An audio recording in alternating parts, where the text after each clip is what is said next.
Messieurs, bonjour. C'est toujours un bonheur et un honneur d'être en votre compagnie. Dès qu'il est 11h30 le dimanche, InfoPresse prend son envol. Une émission qui se veut le récap de l'actualité de la semaine. Il faut dire que Maurice Kamto aura fait la semaine également pour nombreux politiciens après son séjour dans la cité économique Douala, séquestré pour certains après, accompagné hors de la ville jusqu'à la cité politique Yaoundé. Cette actualité a fait couler beaucoup d'encre et des salives. On a envie de se demander pourquoi est-ce qu'il fait autant peur, le leader du mouvement pour la renaissance du Cameroun. On va également parler de la CAN, notamment du stade d'Olembe, qui semble devenir un serpent de mer pour ce qui est de son inauguration. Je vous invite à vous installer confortablement. Le temps d'une virgule, on découvre le panel qui nous accompagne.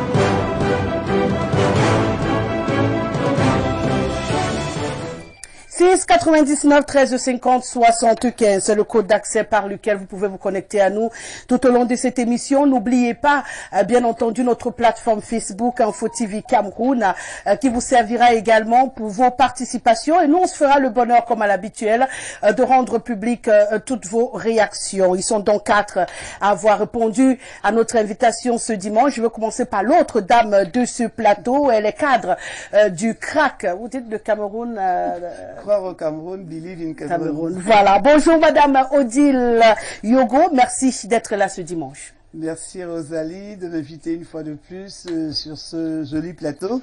Et merci aux téléspectateurs. Et puis bonjour aux téléspectateurs et bon dimanche. Et surtout bon dimanche aux oubliés de la République et aux indécis de la République. Donc merci encore d'avoir pensé à me mettre sur ce débat. Et puis j'espère qu'on donnera notre petite opinion.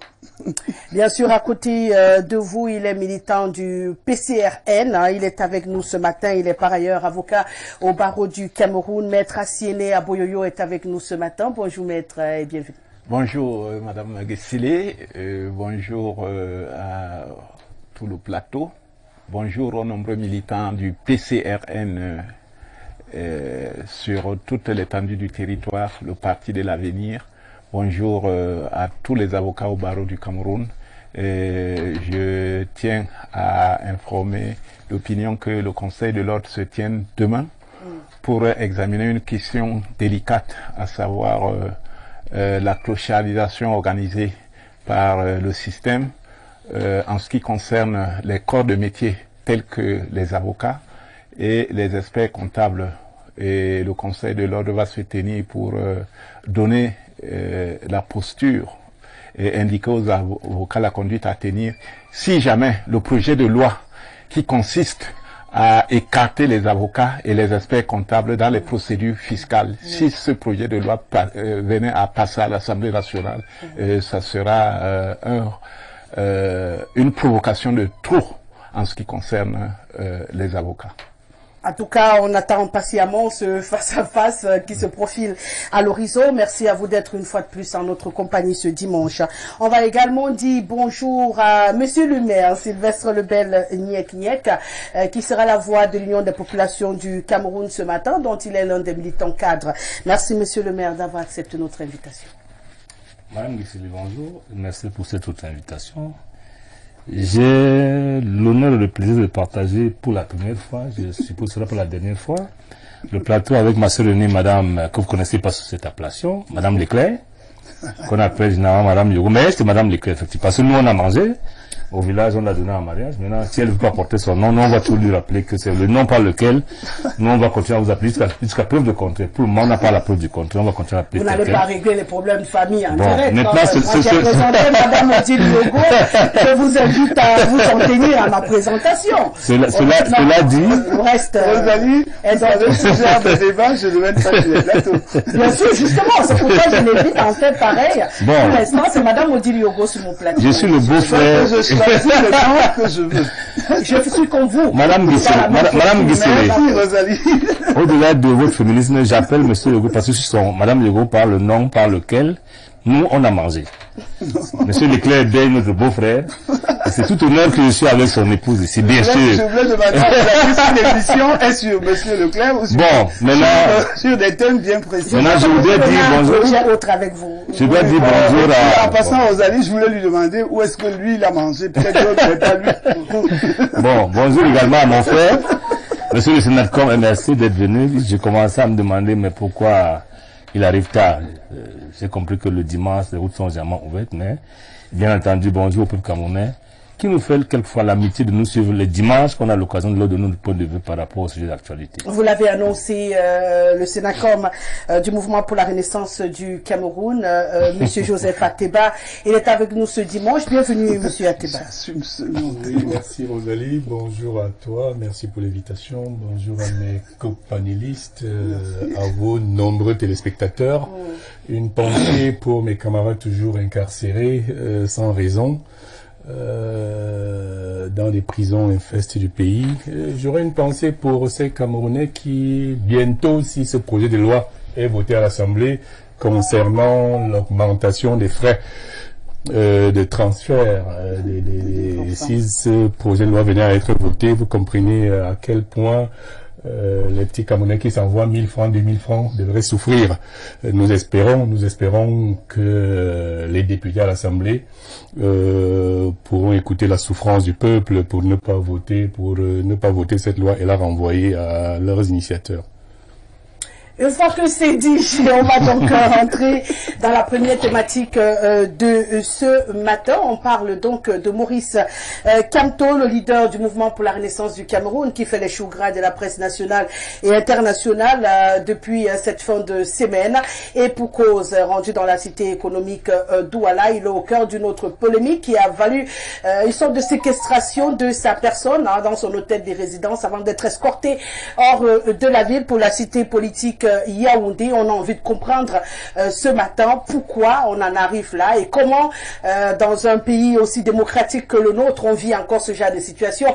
Avant de rentrer dans le plein de sujets, Monsieur Ateba, je vous donne l'occasion de nous dire, Monsieur Maurice Kamto est allé à Douala faire quoi finalement? Vous savez, Rosalie, le Cameroun nous a habitués, je veux dire l'administration camerounaise nous a habitués à des scoops ridicules qui n'honorent pas notre pays.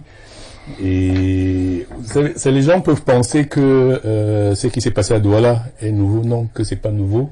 Le MRC vit cela depuis l'origine, depuis le jour de sa création. Le MRC est persécuté. Et allez donc savoir pourquoi. Simplement parce que le professeur Maurice Kamto s'est présenté comme celui qui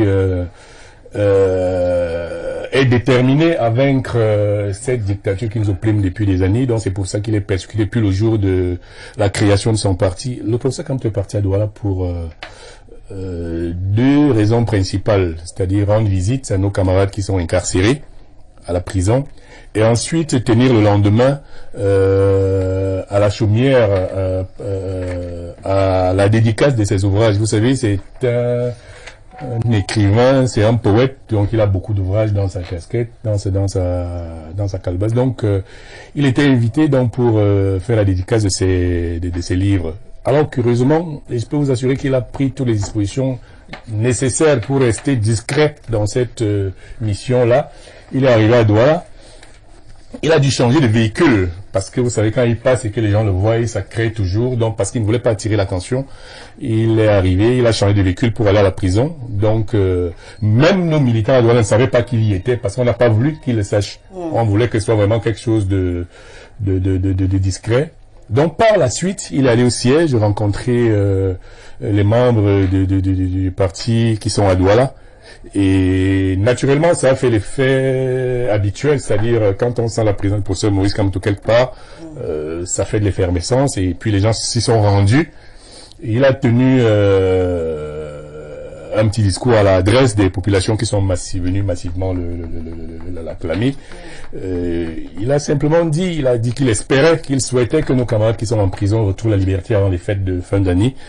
Et il a rappelé, nous dit-on, c'est les raisons de sa séquestration, parce que j'ai entendu quelqu'un dans un plateau de télévision, c'est-à-dire que les gens du RDPC, dire que c'est parce qu'il aurait dit que il souhaitait que les militants du RDPC, du MRC recouvrent la liberté avant la fête de fin d'année, et parce qu'il a dit que si on nous impose la bagarre, alors nous allons y répondre, en fait, et c'est ça qui a été à l'origine de sa séquestration dans l'hôtel. Voyez-vous, vous savez, l'administration camerounaise, particulièrement l'administration territoriale, se comporte comme ce gardien, comme ce soldat, les soldats illettrés de l'époque, qu'on allait prendre au village, à qui on donnait des armes, qui pouvait lire une carte d'identité en l'en tenant à l'envers, parce qu'il ne pouvait même pas lire ce qui était dedans. Donc c'est quelqu'un, particulièrement M. Atangandji, qui est venu là pour jouer les oraux, c'est-à-dire il faut taper sur tout ce qui bouge, parce que rien ne peut justifier qu'un citoyen camerounais qui circule dans son pays, qui veut faire une dédicace, c'est-à-dire qu'une œuvre littéraire, intellectuelle, qui veut partager avec ses compatriotes son œuvre, et quand on l'en empêche, vraiment je sais pas comment je peux qualifier ça. Donc il y a qu'au Cameroun qu'on peut voir ça, et nous avons dit merci, nous MRC, c'est-à-dire on n'avait pas besoin de temps de publicité. Donc cette administration, dans sa bêtise infinie, finit par nous faire une publicité qu'on leur a pas demandé, son frère. D'accord. Donc il est parti faire sa dédicace du livre. Il a quand même profité pour dire 2 ou 3 mots qui pouvaient être jugés polémiques pour certains. Et après, on l'a empêché de faire sa dédicace, si je résume très bien, et on l'a escorté hors de la ville. On l'a exclu. Comment on peut appeler ça? C'est ça, rapatriement? On l'a escorté. Non, mais on l'a rapatrié. Ça vous rendez compte qu'un citoyen dans son pays, avec des grosses voitures anti-émeutes et autres, donc c'était une espèce de rapatriement, d'exclusion de la ville de Douala. Vous vous rendez compte dans un pays? Ça, on a vécu ça à Douala, avec l'administration camerounaise. Ouais. On va prendre les appréciations des uns et des autres sur cette dernière actualité, avant de rentrer peut-être en profondeur sur le débat. Monsieur le maire, de prime abord, bon, disons que ou simplement prudence de la part de l'administration? Il faut être prudent. Moi, je note que mon frère du MRC a dit que Maurice Kamto est allé librement rendre visite à ses militants incarcérés en prison. Oui. Ça n'a causé aucun problème. Je suppose que pour aller en prison, en dehors de comment vous appelez ça, maître, il y a un truc que le propriétaire délivre. Le permis de communiquer. Le permis de communiquer. On ne demande rien d'autre. Si vous avez vous communiquer, ça a été fait. Après, il est allé au siège du parti, il a tenu une réunion avec ses militants. Il n'y a eu aucun problème, je suppose, à l'entendre. Maintenant, le problème s'est posé au niveau de la dédicace de son livre. Qui avait lieu le lendemain. Parce qu'il aurait dit, parce que moi j'avoue que je n'ai pas fait attention à cette de façon particulière, hein, parce qu'il aurait dit que si on lui impose la bagarre, ils vont bagarrer. Bon. En ce moment-là, j'ai la prudence. Veut que si quelqu'un a tenu un mot qui ne sied pas aux lois, qu'on l'interpelle, qu'il en réponde. Aucun ne prévoit que si je dis même que Bia a fait telle chose ou bien je veux bagarrer, comme m'empêche de parler, comme m'envoie de la vie, mais si on estime que j'ai prononcé un discours qui est contraire aux lois et aux bonnes mœurs, parce que c'est ce que la loi dit, comme interpellable afin que j'y réponde. Et après, si on estime que c'est très grave, qu'on fasse ce que la loi permet. Dans le cas comme j'estime que l'administration camerounaise est très frileuse. Elle est très frileuse parce que moi je ne dis pas que pour si peu. On laisse ce que prévoit la loi, et on se met volontairement en marge de la loi. Parce que escorter quelqu'un de son hôtel pour le mettre hors de la ville, j'avoue quand même que ce n'est pas, c'est pas galant. Deuxième chose, qu'on aime ou qu'on n'aime pas, Maurice Kamto est un homme politique reconnu dans ce pays. Et dès lors que c'est dit comme tel, on doit le gérer en sachant qu'il est avant tout citoyen. C'est-à-dire, je ne comprends pas comment il va en prison sans problème, il va au siège du parti sans problème. Qu'est-ce qui s'est passé pour qu'on interdise qu'il fasse la dédicace? Parce que je rappelle que la dédicace dans ce domaine-là, dans un lieu public comme le restaurant, est une agence publique qu'il faut déclarer. Lorsque le sous-préfet reçoit ça, il doit délivrer immédiatement un récépissé. Bon, je ne veux pas dire comme qu'il y a valeur d'autorisation, parce qu'on n'est pas dans une d'autorisation. S'il estime que ça peut créer un problème d'ordre public, il doit informer ou doit annuler. Je le sais que ça a été fait. Mais si la méthode consiste simplement à porter quelqu'un, parce que c'est le cas, à le renvoi hors de la ville, je ne trouve pas ça normal. C'est être trop frileux de mon point de vue. Bon, si je note autant de 6, ça veut dire que vous n'avez pas la totalité de l'information. Bien sûr, bien sûr. D'accord, maître, votre lecture. Moi, j'ai suivi avec beaucoup d'attention l'exposé de mon frère du MRC et j'ai retenu qu'il estime qu'on a fait une publicité à son leader, Monsieur Maurice Kamto. Je voudrais m'inscrire en faux. Je pense que la seule personne ou alors la personnalité politique qui a bénéficié de la publicité du régime en place, c'est la bonne publicité, c'est Monsieur Maurice Kamto, parce que il a toujours bénéficié des décrets de ce régime du président de la République. C'est le président de la République qui a mis en exergue, qui a fait d'ailleurs connaître qui est Kamto.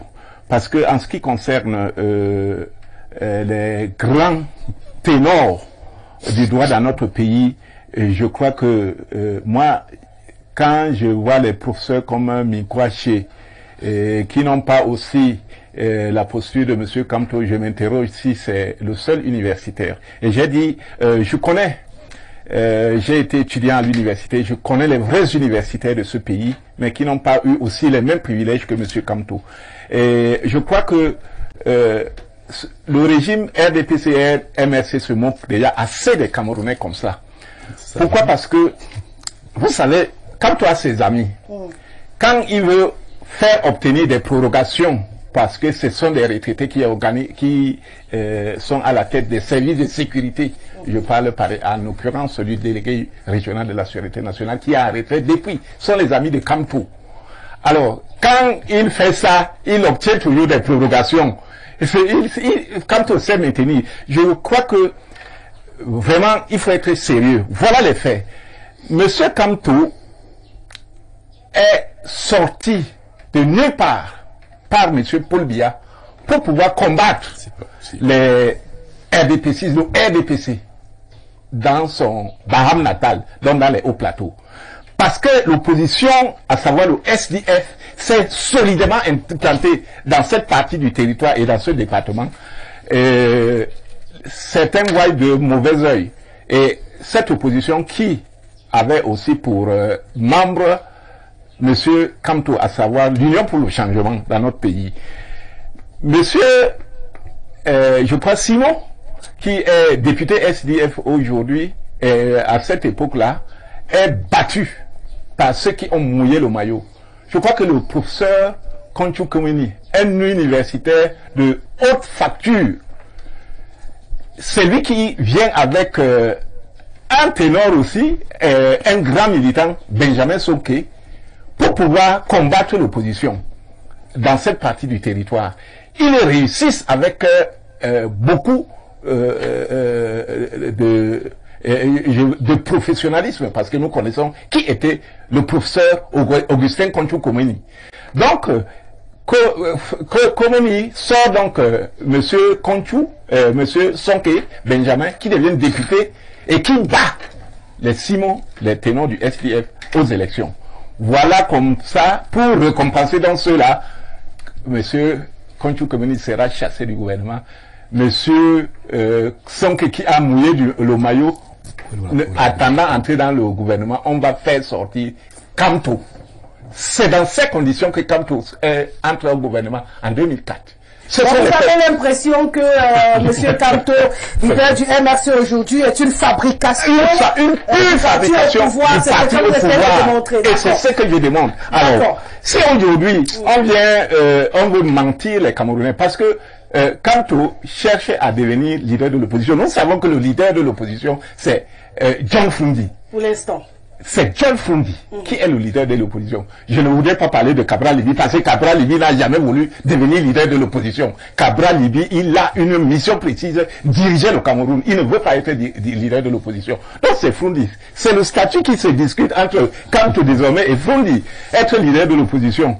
Donc si c'est ça... Vous avez l'impression qu'ils ont fait à Miami pour faire le show de Douala et lui apporter... C'est la réalité. C'est incontestable. On comprend mieux parce que je demandais tout à l'heure vers où on allait. Je pense que c'est suffisamment clair. Votre lecture de la situation avant de rentrer en plein dans les profondeurs de ce thématique. De toute façon, Rosalie, quand j'écoute les uns et les autres, moi, je me dis que nous, on nous appelle les petits partis. On dit, nous n'avons pas beaucoup de place. Mais quand j'entends tout le monde parler autour de moi, je me demande bien, finalement, qui est grand, parce que tout ce qui se dit ne grandit pas le Cameroun. C'est-à-dire, si nous pouvons ici être sur un plateau où, heureusement ou malheureusement, il n'y a pas de représentant du RDPC et qu'on se tire dessus à boulet rouge, j'aimerais bien savoir ce qu'on appelle une opposition forte au Cameroun. Ça veut dire que si sur un plateau de télévision, on ne peut pas parler d'une seule voix en se disant que nous avons un seul ennemi commun, ça veut dire que je crois qu'en face, ils peuvent rester au pouvoir très longtemps. Pour moi, la lecture... Pour rester avec vous, je dirais que si vous aviez déjà réussi à vous rassembler tous en un seul parti politique, au moins avant les plateaux de télévision, vous aurez un seul idéal. Donc, puisque vous n'arrivez pas à vous rassembler tous hors plateau, c'est logique que chacun ait également sa lecture d'une situation politique au Cameroun, peu importe qu'il soit de l'opposition. En plus, même, Rosalie, vous ajoutez de l'eau à mon moulin pour dire que quand j'entendais les mêmes personnes dire qu'ils étaient sur une plateforme en commun, et que je les écoute là, tout cela me fait bien rire. Donc finalement, peut-être nous autres, qui n'avons même pas été consultés pour cette plateforme, nous avions entièrement raison de rester de côté. Parce que moi, je retiens une chose, c'est que la conquête du pouvoir unit, l'exercice du pouvoir divise. Donc les mêmes qui nous présentaient une plateforme aujourd'hui, les mêmes nous tiennent ce genre de discours sur ce plateau, je me dis, il y a quelque chose qui ne va pas. On se moque de quelqu'un. Parce que vos plateformes en commun montrent bien ici que vous n'êtes pas en communauté en commun. Donc, moi, ce que je voulais dire par rapport à ce problème de Maurice Kamto, le thème de notre débat ce matin, c'est pourquoi ont-ils peur? Je pense pas que ce soit une affaire de peur. Nous sommes face à un camp qui se bat pour la conservation du pouvoir et l'autre qui se bat pour la conquête du pouvoir. Et ces deux éléments sont le sel de la politique. Tout ce qui est en train de se jouer là, ce n'est que dans ce seul objectif. Ceux qui conservent le pouvoir ont les exercices, mettent en place les exercices de la conservation du pouvoir. Ça peut être la brutalité, ça peut être la domination, ça peut être... ils imposent des choses. Ceux qui veulent le pouvoir peuvent aussi mettre de la violence, de l'intimidation, et toutes sortes de choses.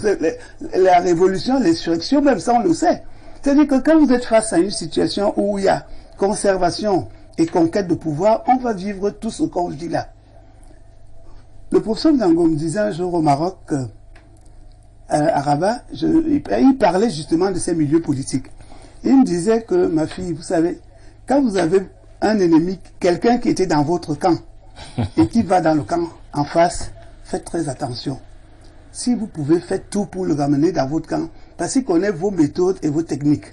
Justement, il nous donnait des conseils par rapport aux étudiants du Maroc qui j'aidais un peu et tout. Il me dit, ma fille, faut pas ne les regardez pas de loin, au contraire, rapprochez-les de vous, parce qu'on en a besoin, parce que c'est ce que nous avons fait avec quelqu'un comme Joe Mollet. J'étais pas là-bas à l'époque quand ils étaient avec les Joe Mollet et le président et autres en France. Donc s'il a pris cela comme exemple, ça montre que quelqu'un qui était dans le système, qui se met en face, il est plus gênant que nous autres qui pour l'instant regardons les choses de l'autre côté de la rue. Donc vous avez l'impression qu'on a vécu la situation de Douala parce que M. Kamto leur fait peur finalement. Mais ce n'est même pas que M. Kamto leur fait peur, mais c'est normal que à la conquête du pouvoir, parmi les armes qu'on utilise, on utilise l'intimidation. L'intimidation, c'est créer toutes les conditions pour que celui qui conserve le pouvoir ait peur. Ce n'est que normal. Ce n'est même pas tant M. Kamto qui fait seulement peur. Mais c'est qu'il utilise aussi des exercices pour faire peur, pour intimider ceux qui ont le pouvoir. Donc vous avez, si je vous suis, parce que moi j'aime lire entre les lignes, sauf quand je constate que quelqu'un ne veut pas me dire, ou nous dire clairement ce qu'il est en train de penser.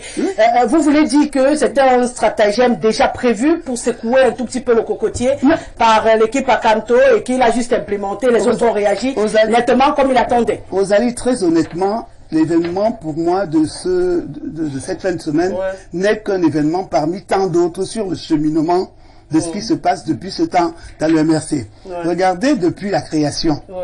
La création s'est passée comment? On n'a jamais montré sur les papiers le nom de Maurice Kamto. C'est quand tout sort qu'on réalise qu'il est dedans, n'est-ce pas? Quand on a voulu, moi je vous ai toujours dit que nous sommes de l'école sous l'arbre. Nous voyons les choses avec les yeux, et puis on regarde, et puis on dit. Donc on dit que pour à l'école sous l'arbre... Chose vue, entendue, comme les journalistes. Voilà. Quand vous voyez ce qui s'est passé avec le mariage de Liboun Isaac, qui devait être bloqué, et qu'ils ont réussi à détourner l'administration, à faire ce mariage pendant que la police était à la préfecture, à la mairie pour attendre les mariés, et ils avaient signé l'acte chez un chef supérieur. Ils ont, pour cette fois, ils ont aussi roulé, ils les ont eus. Ils sont dans une guéguerre de se rouler les deux camps. Et c'est celui qui va frapper le mieux et le coup. Donc, quand on prend un autre exemple, il y a bien eu la dédicace à Yaoundé. Cela n'a fait aucun problème. Bon, il y a eu une autre dédicace à Douala d'un autre leader. Il n'y a pas eu de problème. Mais maintenant, on laisse M. Kamto aller tranquillement à Douala, rendre visite aux prisonniers. Tranquillement. Et sur la base d'une petite déclaration qu'il fait, parce que personne ne lui a dit qu'on allait bagarrer avec lui. Une fois de plus, il a eu un mot de trop au mauvais moment, parce que c'est ce qui lui est arrivé au niveau de la Cour constitutionnelle. La petite phrase du Boulou et du Bamileke lui colle aujourd'hui à la peau. Donc, s'il était allé à cette visite à la prison rencontrer ses militants, s'ils n'avaient pas sorti, s'ils veulent la bagarre, nous ferons la bagarre. Peut-être. Ils veulent vous imposer. Mais personne ne vous a même parlé de bagarre à ce moment-là. Il n'avait pas besoin. Le fait que nos camarades soient en prison. Là-dessus, je pense. Par exemple, la répression que nous subissons. Non, je vous laisse continuer. La répression que nous subissons systématiquement, c'est une provocation. Qui entraîne. C'est une provocation, c'est une façon de. C'est une provocation, c'est-à-dire qu'il n'est pas exclu que face à cette provocation, face à cette agression permanente, que vous réagissez. Ah bon, voilà. C'est une façon de dire que quand on continue, on ne va pas laisser qu'on nous tue. Rosalie, quand on est, je suis la fille d'un militaire. Quand on est au front et qu'on veut mener la guerre, on n'attaque pas le premier. Vous laissez qu'on vous attaque et vous réagissez. C'est la énième fois que vous tombez, pour moi, dans ces petits pièges-là. Et très souvent, ce sont des pièges de mots. La preuve, les mots Boulou et Bamileke vous poursuivent jusqu'aujourd'hui. Vous êtes partis rendre visite à des prisonniers, vous êtes prêts à bagarrer, vous avez la force de bagarrer, vous n'aviez pas besoin de déclencher, de dire que nous voulons la bagarre. Mais moi, je voulais aussi dire autre chose, c'est que j'ai comme l'impression que les gens sont occupés à ce qu'on les garde enfermés par moments souvent. Parce que quand on regarde le professeur Kamto, je crois, il a été enfermé à Yaoundé pendant des mois. Séquestré. Bon, séquestré, c'est tout. Il était chez lui, il était tranquille. Si on a des gardiens devant la porte pendant 3 mois, qu'est-ce que ça fait? Donc, à l'hôtel, là, c'était pas beaucoup, hein. Je crois qu'il n'a passé que 2 jours par rapport. Ça veut dire que mentalement, il est préparé à subir ce genre de choses. Et chaque fois, il réussit. Autant, il fait des faux pas pour que les autres lui infligent la domination du pouvoir, autant lui, il les excite aussi pour leur montrer que ce pouvoir-là, je ne vais pas vous le laisser le conserver. Je vais mettre tout en œuvre. Parce que il était allé pour une dédicace. Il n'avait pas besoin de faire une provocation. Et il aurait fait sa dédicace tranquillement. Comme il avait fait la visite. Comme il avait fait comme il était ici. Et il faut voir les dégâts collatéraux. Parce que il y a eu ce problème de dédicace à Douala. Alors, le PCNR se retrouve avec sa dédicace à lui, aussi annulée. Vous voyez les dégâts collatéraux que ça crée, c'est que finalement, eux, ils ne pourront pas présenter leur projet de livre parce que il y a des gens, on va dire, mais pourquoi est-ce qu'on a défendu à Kamto de présenter, de dédicacer et aujourd'hui on accorde à l'autre. Vous voyez un peu tout ce jeu dans lequel nous nous sommes mêlés. Moi, en venant sur ces plateaux et en venant même sur des sujets que les gens appellent ici sujets délicats, mais moi je sais que je dise quelque chose à gauche, la droite va me tirer dessus, que je dise à droite. Mais vous savez qu'à Brima, on n'a plus peur de couteau. Donc, quand je regarde ce qui se passe, nous sommes en... Vous faites une lecture froide. Oui, nous sommes entre deux camps qui se battent, un pour la conservation du pouvoir et l'autre pour la conquête du pouvoir. Et ça, c'est le sel de la politique. Ils vont mener cette lutte jusqu'à ce qu'ils pensent que, entre les deux, un gagnera, mais ils risquent d'être surpris parce que peut avoir un troisième larron dans la course. Et tous ces combats, oui, vous s'il te plaît, je voulais intervenir je voulais dire à Madame Ducras que c'est une mauvaise lecture. Il n'y a pas de camp. Et c'est ce que le peuple camerounais ne peut pas accepter. Parce que le camp RDPC, MRC n'est pas un camp. Le camp aujourd'hui... Donc pour vous, c'est une bagarre fratricide. Non, ce n'est même pas une bagarre. C'est une organisation, c'est un complot contre le peuple camerounais pour le détourner des vraies questions de l'heure. Vous avez compris la déduction de Madame. On voyait que Cabral Libye est en train de vouloir faire la dédicace à la capitale politique d'un livre qui va bouleverser la conscience politique du Camerounais. Non, je vous ai pas non, ne vous pas sur mes propos. S'il vous plaît. Monsieur, je ne vous ai pas écouté. Je défends votre dédicace, mais s'il vous plaît, n'en ajoutez pas dans mes propos. Mais vous avez dit qu'on a interdit la dédicace de Kanto, et après, on ne pouvait pas laisser celui, et j'ai dit c'était ça l'objectif. C'était ça l'objectif recherché par Kanto. Ne fasse pas sa dédicace. Et il a donc amené son récit. En quoi serait gêné qu'il fasse sa dédicace? C'est ça qu'il faut pour le fédéralisme communautaire a déjà été discuté même sans qu'il ne sorte pas le Camerounais. C'est ce qui va révolutionner, Rosalie, la conscience politique camerounaise. Vous avez l'impression? Je dis c'est un fait. Alors, et je voudrais continuer en disant que le fait de penser que le camp MRC, RDPC existe. Je dis d'abord, le MRC n'est pas un camp. Le MRC n'a même pas de député, nulle part. Le MRC n'a aucun maire, nulle part sur toute l'étendue du territoire. Le président Kanto ne cherche pas le pouvoir. Il l'a démontré. La seule personne qui cherche le pouvoir, c'est Cabral Libye. Et maintenant, le MRC et le RDPC se sont organisés pour que celui qui cherche le pouvoir n'ait pas la possibilité. Il faut à tout moment distraire le peuple camerounais. C'est l'objectif. Je vais vous laisser clôturer encore. Madame Guissele. Entasser les réactions. Vous avez besoin de... D'accord. Madame Guissele, il faut qu'on soit sérieux. Vous avez l'impression qu'on n'est pas sérieux? J'ai l'impression que nous sommes en plein homélie dans une église réveillée. Ah d'accord. Et c'est trop grave. Et qui est le pasteur parce que quand tu as été RDPC ou pas, il faut reconnaître qu'il cherche le pouvoir. On peut ne pas partager la méthode. On peut être contre lui, mais aller jusqu'à dire qu'il cherche le pouvoir, ça me semble aller très vite en besoin. La deuxième chose, si le référentiel c'est avoir les députés, 0 député veut dire que vous ne cherchez pas, et dans ça on veut dire que vous cherchez juste un peu. C'est ce que non, lorsque vous avez 5 députés, que quand on a 137 ou 150, si celui qui a 0 ne cherche pas du tout, ça veut dire que vous cherchez un peu. Est-ce qu'il faut chercher le jour qu'on a... Non, c'est pas normal. Il faut qu'on soit sérieux. Je dis, ce qui s'est passé à doit être condamné. Mais ce qui s'est passé, c'est quoi? C'est que quand tu as provoqué en sachant les réactions qui viendraient, c'est normal.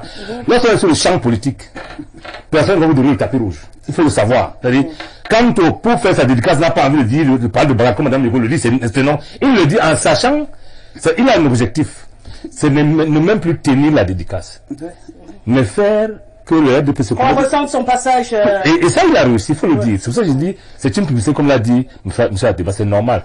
Mais je dis au-delà de ça, c'est la frilosité de l'administration camerounaise qui dérange. Ça veut dire que si pour si peu, je dis bien, pour si peu, il faut escorter quelqu'un. Parce qu'on va prévoir que si on n'est pas d'accord, si le plus n'est pas d'accord, il sait ce qu'il a à faire. Donc, nous, on dit qu'il faut escorter non pour le sortir son hôtel, pour l'envoyer dans une autre ville. Ça me rappelle les histoires, lorsqu'il fallait le laisser passer pour partir de Makak dans mon village, pour aller à Douala, c'est pas normal. Il faut le dire clairement. Ce n'est pas une histoire. Maintenant, j'ai entendu que, il faut que l'opposition, je ne sais pas ce que ça veut dire, parce qu'un parti différent du parti au pouvoir n'est pas nécessairement parti d'opposition. Voilà. Si on voulait être dans le même parti, Madame Guissele, maintenant qu'on représente les partis ici, moi j'aime pas le représenter parti, mais plus on les représente. Le plus vieux parti s'appelle UPC. Le parti qu'on a combattu, c'est l'UPC. Tout le monde aurait adhéré à l'UPC pour combattre le colon. Moi, on l'a pas fait. Ça veut dire qu'en réalité, nous ne sommes pas obligés de faire tout ensemble. Il y a des moments de convergence, il y a des moments de division, c'est tout à fait normal. Donc, dire que sur les plateaux, on devrait s'entendre parce qu'on a un seul ennemi, c'est se tromper. On n'a pas un seul ennemi. Madame, lorsqu'on est en politique, se focaliser sur un seul ennemi me semble être le parti uni de l'opposition. Autant je suis contre le parti uni de l'opposition, autant je suis contre le parti unique au pouvoir. Il faudra bien que la pluralité soit enrichissante, mais lorsqu'on n'est pas d'accord, que ce ne soit pas l'objet, comme j'ai entendu là, des coups. On peut ne pas être d'accord, rester entre nous polis et faire de la politique autrement. Bon, pour l'instant, personne n'a insulté personne. Je n'ai pas d'insulter. Donc tout le monde, pour l'instant, est encore poli et sur le thermomètre de la presse. Madame, je voulais lui dire quelque chose, c'est que... Il fallait directement lui dire, pourquoi vous m'appelez? Non, mais c'est par respect aussi, c'est par respect pour vous, pour les téléspectateurs, je demande la permission. C'est déjà, c'est les choses de base. Je voulais demander à monsieur le maire, à mon frère, monsieur le maire, c'est quoi l'objectif d'un parti politique? Arriver au pouvoir. Arriver au pouvoir. Pour le c'est le moyen. Donc, si nous tous, nous sommes dans des partis politiques pour arriver au pouvoir, c'est chacun qui utilise sa méthode. Absolument. Donc, elle peut être bonne, elle peut être violente, elle peut être pacifique, elle peut être... Mais l'objectif d'un parti politique, c'est déjà sensibiliser les populations, c'est former des populations, c'est sortir des élus dans le parti, et puis, pour objectif principal, c'est de prendre le pouvoir pour offrir aux populations les vies qu'ils désirent. C'est-à-dire qu'en fait, que le peuple devienne souverain. C'est pour ça que nous, au CRAC, on dit le peuple d'abord, le peuple toujours, osons enfin. C'est-à-dire que l'objectif est là, c'est le bien-être des populations, et on ne peut pas dire que tous ces partis, même s'ils sont 320, chacun en créant son parti se dit, c'est moi qui vais apporter le changement. Mais maintenant, nous sommes 320 partis, malheureusement, il n'y a qu'un seul parti, pour l'instant, qui est au pouvoir, même s'il a des alliés, c'est celui-là. Qu'on accepte donc que c'est le parti au pouvoir, c'est lui qui a le pouvoir. C'est lui qui... Vous avez pour ambition d'arracher ce pouvoir. Voilà. Puisque vous avez dit que vous avez des méthodes différentes, pourquoi voulez-vous être allié avec? Non, mais c'est compliqué, Rosalie. Ce n'est pas que nous ne pouvons pas. Nous avons pour objectif, je veux dire que nous avons pour but, ce serait normal, c'est de prendre le pouvoir. Mais maintenant, pour que nous réussissions à déstabiliser celui qui a le pouvoir, vu son obésité, vu son immensité, nous devions plutôt unir nos forces pour trouver comment faire pour réussir à déloger celui qui est là. Ça revient à ce que j'ai dit depuis. Quand vous réussirez à le faire à Nof, des plateaux,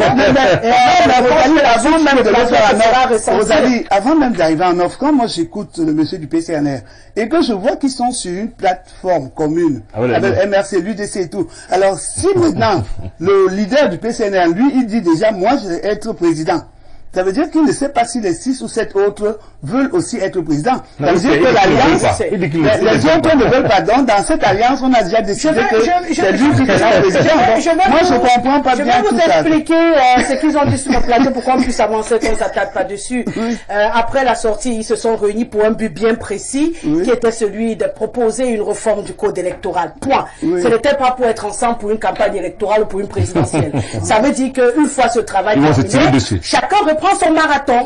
Donc, c'est pas parce qu'ils ont été sur une plateforme pour la réforme du code électoral que vous attendez d'eux un langage commun pour la suite de la course. Donc, c'était juste pour... Non, mais merci beaucoup, Rosalie, d'éclairer les téléspectateurs qui nous regardent. C'est notre travail tous les jours. On remet notre sujet de conversation avec vous, monsieur Ateba. Finalement, est-ce qu'on ne peut pas considérer aujourd'hui que c'était un coup de maître pour rappeler son existence de la part de Maurice Kamto, finalement, à Douala? Oui, avant de répondre à votre question, je voudrais quand même exprimer ici mon embarras. C'est mon embarras, ma gêne face à la réaction du représentant du PCN et qui se résume à un duel avec le MRC, alors qu'ici nous parlons d'un cas d'abus. Nous ne parlons pas de parti politique.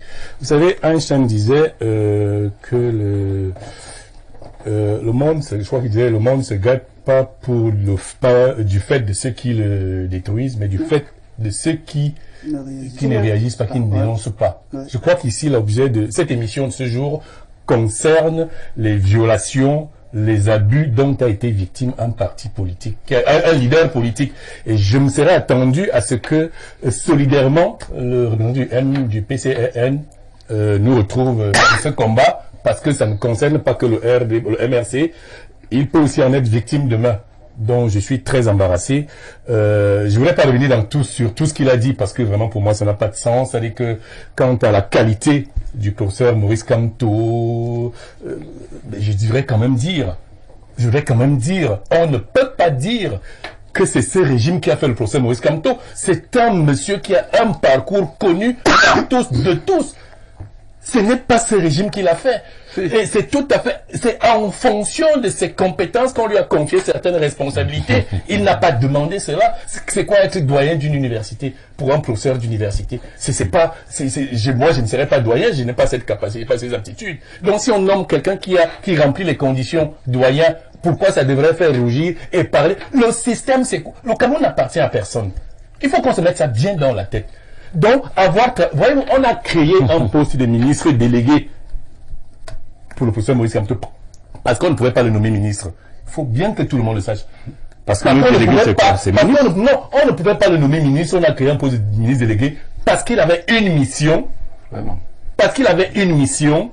Il était le représentant de l'État du Cameroun au procès de Bakassi. Et comme le plénipotentiaire du Nigeria, c'était un ministre d'État. Il ne peut pas avoir pour interlocuteur un doyen d'université. Il fallait bien lui trouver un titre de ministre. On lui a donné un titre de ministre. C'est pas, on l'a pas nommé ministre. Mais c'est la vérité. Et le professeur Kamto n'a jamais été militant du RDPC. Dans ce cas de figure, Momo n'est pas ministre. C'est officieux parce qu'ils sont assis. Non, je voudrais dire que le poste de ministre délégué à la justice est né avec le professeur Moïse Kamto. Parce qu'on ne pouvait pas le nommer. Ça peut être justifié parce qu'il dit, hein. Non pas parce qu'on voulait le nommer ministre. Non pas parce qu'on voulait le nommer ministre, mais parce qu'il avait une mission, une responsabilité. Débarrasser de compte du Non, il avait une responsabilité sur le procès de Bakassi. C'était laquelle? C'était laquelle? Madame, j'arrive. Le fait de la discussion, c'est... Alors, moi, je comprends. C'était qu'une parenthèse. Vraiment, c'était qu'une parenthèse. Alors, pour revenir sur...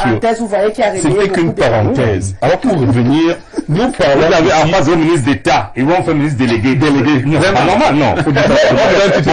Non. C'est un produit non.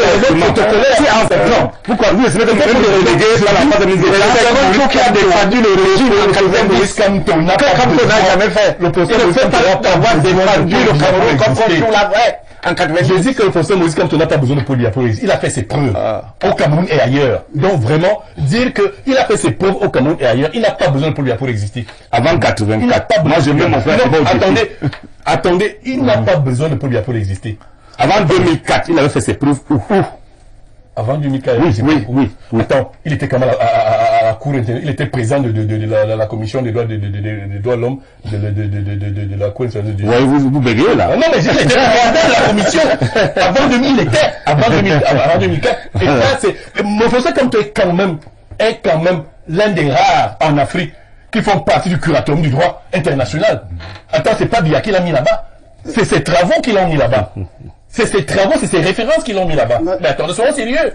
Alors, est-ce qu'il a été nommé par Biya, vrai ou faux?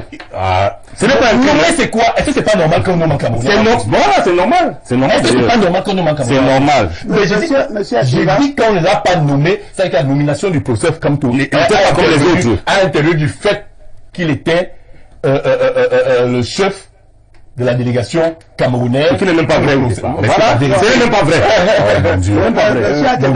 Moi, je voulais... L'argent du Cameroun. Alors, je ne sais pas, je crois qu'aujourd'hui, nous parlions des abus du système. Mais c'est toi qui amène les compétences. Non, c'est à lui que je répondais. Par rapport à tout ce qu'il a dit, il voulait nous ramener dans un débat. PCN, il fallait l'abandonner avec le débat du jour.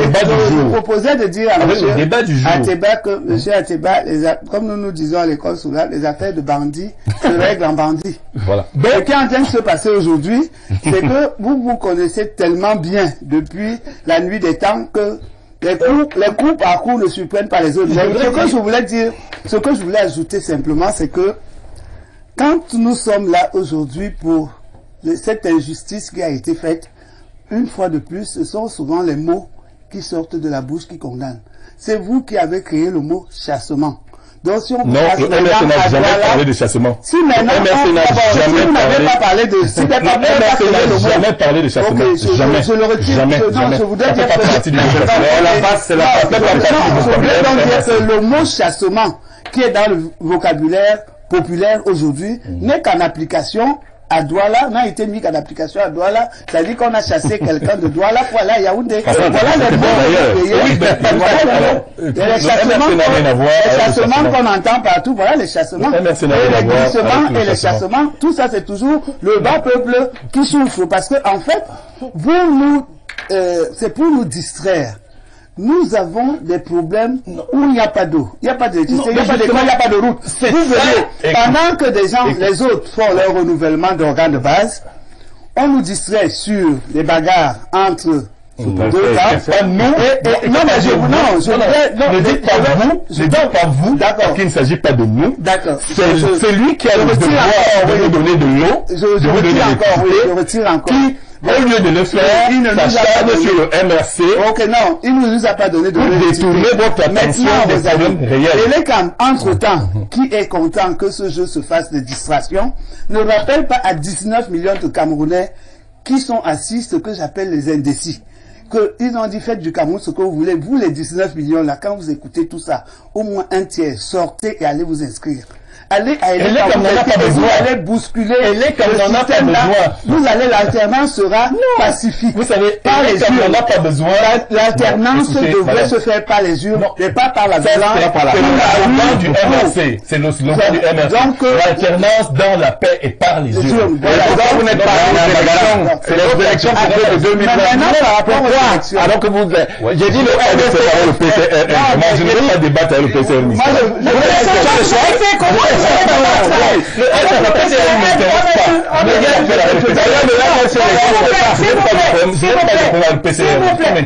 Permettez que je reprenne la parole. Bon, je vais vous la répondre pour vous permettre de répondre à ma question qui n'a toujours pas obtenu réponse.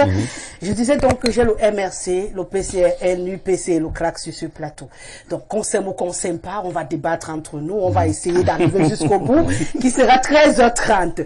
Mais en attendant, je vous ai demandé si l'action menée par Maurice Kamto, parce qu'on le veuille ou non, c'est sa prise de parole la veille qui déclenche le processus de tout ce qu'on obtient le lendemain. Parce que s'il avait démarré en allant voir les prisonniers dans le calme comme il a fait, et il partait voir ses frères militants dans le calme comme il a fait, je pense qu'on n'aurait pas eu un souci avec sa dédicace le lendemain. Donc son arrêt avec la mobilisation de la foule et ce discours qui fait le tour des réseaux sociaux, avec cet arrêt de s'ils veulent la guerre, on va leur donner la guerre, avec il faut que les militants soient libérés d'ici la fin d'année, je pense que ça a peut-être été l'étincelle qui a suscité, puisqu'on le sait déjà, ils sont parfois frileux en face. Il a dit, monsieur le maire, il savait, puisqu'il est très fort à ce jeu, qu'une réaction allait sortir. Alors ma question, elle revient, elle est très simple. Est-ce que ce n'était pas une occasion pour lui de rappeler qu'il existe dans un moment où on commence à taxer le MRC d'être en train de mourir? Non, mais vous savez, le MRC, on en parle tous les jours. On en parle tous les jours sur tous les plateaux, qu'ils soient là ou pas. Donc, on n'a pas besoin d'exister. Je dis, chez chaque jour, la preuve, mon frère parle du MRC alors qu'on parle d'un abus. Dans le MRC, on en parle tous les jours, on n'a pas besoin d'exister à travers un événement comme celui-là. Je voudrais simplement dire, en fait, ce n'est pas ça. C'est pas les mots qui sont à l'origine de l'interdiction, de la séquestration et de l'expulsion de Douala. Ils ont simplement, c'est-à-dire que selon eux, c'est-à-dire que la capacité de mobilisation du professeur Kamto les dérange, ça les gêne. Alors, ce qu'ils ont vu au siège, ils se sont dit que le lendemain, pendant la dédicace, ce sera une grande foule, et ils ne voulaient pas voir de cette foule-là. Voilà la vérité. Ça, ils ont vu, ils savaient que si le professeur Maurice Kamto va à sa soirée de dédicace c'est-à-dire que la cour sera remplie des militants, même s'il les a pas invités, parce qu'une dédicace, on n'invite pas les gens, mais c'est-à-dire que les gens, quand ils entendent que Maurice Kamto est là, ils se mobilisent. Donc, c'est pour ça qu'on a interdit la cérémonie de la chaumière, parce qu'ils se disaient que ça va susciter une mobilisation. Et parce qu'ils n'aiment pas ça. Mais quand on fait une dédicace, c'est pour appeler les gens. Ils peuvent acheter les livres. Les gens se mobilisent. Le fait simplement d'annoncer que Maurice Kamto est à droite. Mais cela veut dire que si le fait d'annoncer que Moïse Kamto est à Douala, et qu'il arrive à Douala, et qu'il n'y ait pas soulèvement, et que les gendarmes ne l'encerclent pas, ça veut dire que les choses étaient encore dans les règles. Oui, Qu'est-ce qui s'est passé, comme on dit chez nous, dans le Je dis Dakar? ce qui- Quel est l'outil qui a appliqué pour que la raison, je vous dis que il y a la quelque raison, chose qui s'est... non, Il rien ne n'est s'est pas passé. arrivé à Douala et on l'a attaqué tout de suite. Rien ne s'est passé. Voilà, Je vous donc, dis simplement si donc que... rien ne non, s'est je vous dis passé. simplement... C'est moi, j'ai la parole, s'il vous plaît. Ce Donc, qui bon, s'est ok, passé, allez-y, je vous d'accord. explique que la mobilisation qu'ils ont... Parce qu'au CNA, quand il y allait, on n'a pas annoncé, on n'a pas dit... On n'a pas besoin d'annoncer. Voilà. Nous avons vu le cancer de Voilà. Terreau. Voilà. On n'a pas dit que Mosaïque comme ça. Voilà. Mais Au nous avons siège, entendu au dans la siège, salle des gens chanter au siège, des choses contre justement, le président. non, ça, c'est pas l'effet lui qui a- Kamto. Non, mais C'est c'est pas l'effet lui qui a Kamto, c'est pas demandé lui. aux gens de chanter. Justement. Donc c'est l'effet. C'est Donc, l'effet vous pouvez pas nous Kamto. dire qu'il va à une dédicace à Douala et que les gens ne savent pas. Non. Non, Vous j'ai pouvez dit, pas non, faire les non, choses. la cellule Ah, elle était plus, l'information était circulaire, tout le monde était au mais courant. donc, ça- C'était annoncé. C'était donc normal qu'il y ait C'était- circulation. donc, c'était- Et non. il n'avait donc plus besoin de dire qu'il peut Non, pas gérer. mais attends, Puisqu'il avait mais la ça n'empêche, population et si avec les gens lui. venaient autour de n'a la pas besoin, chaumière, il n'a pas est-ce que besoin. c'est lui, est-ce qu'il doit les chasser? Monsieur Ateba, Qu'est-ce qu'il doit faire? Moi, je vous dis. Est-ce que c'est sa faute si les gens viennent là où il est? Le PCNR, vous dites, quand ils disent des petits partis qui n'ont pas de députés ou de Non, mais dites-moi, attends. Vous et moi, nous sommes égalité. Mais Je demande- ils nous traitent tous. Où est la faute de Kamto Monsieur si Ateba, quand il se retrouve quelque part, Je voudrais vous les gens aider. viennent en masse? Qu'est-ce qu'il a fait pour non, ça? mais je voudrais vous aider. Je vous ai donné On nous l'exemple, fait- il était à la prison, il est arrivé, c'est-à-dire qu'il a même dû se camoufler, se cacher pour Nous les gens. sommes d'accord. Personne ne savait. Nous sommes d'accord. Maintenant que les gens savaient qu'il devait être à la chaumière, Sa langue a fourché donc et a déclenché quelque chose. le gouvernement frileux, comme il l'a dit, savait que la présence de Kamto à la chaumière allait susciter une forte mobilisation. Est-ce qu'il avait donc besoin de donner un mot choquant avant d'y aller? C'était quoi le mot choquant? C'était quoi le mot Si vous choquant? voulez la bagarre, on va bagarrer. Et celui qui avait déjà les coups de poing depuis la Non. veille. Mais qu'est-ce que ça va voir avec, qu'est-ce que ça va voir avec la dédicace? Non, ça va voir, c'est la même façon. Qu'est-ce que ça va voir avec la Si dédicace? quelqu'un a déjà son coup de poing depuis la veille, pour vous le donner, dès que vous bougez un peu, il Non, dit est-ce que vous vous rendez compte de ce qui s'est passé à Douala pendant 2 jours? Mais est-ce que nous, On a séquestré un hôtel, tout un hôtel. on ne l'a pas séquestré? On a bloqué des routes. Écoutez-moi bien. On a bloqué des routes. Un restaurant comme la chaumière a été encerclé. Le monde a gagné. Qui va payer? On avait encerclé Qui va Rousseau payer? pendant 3 mois. Ce n'est pas ça le problème. Le Au moins, il était chez lui. Il ne dérangeait personne.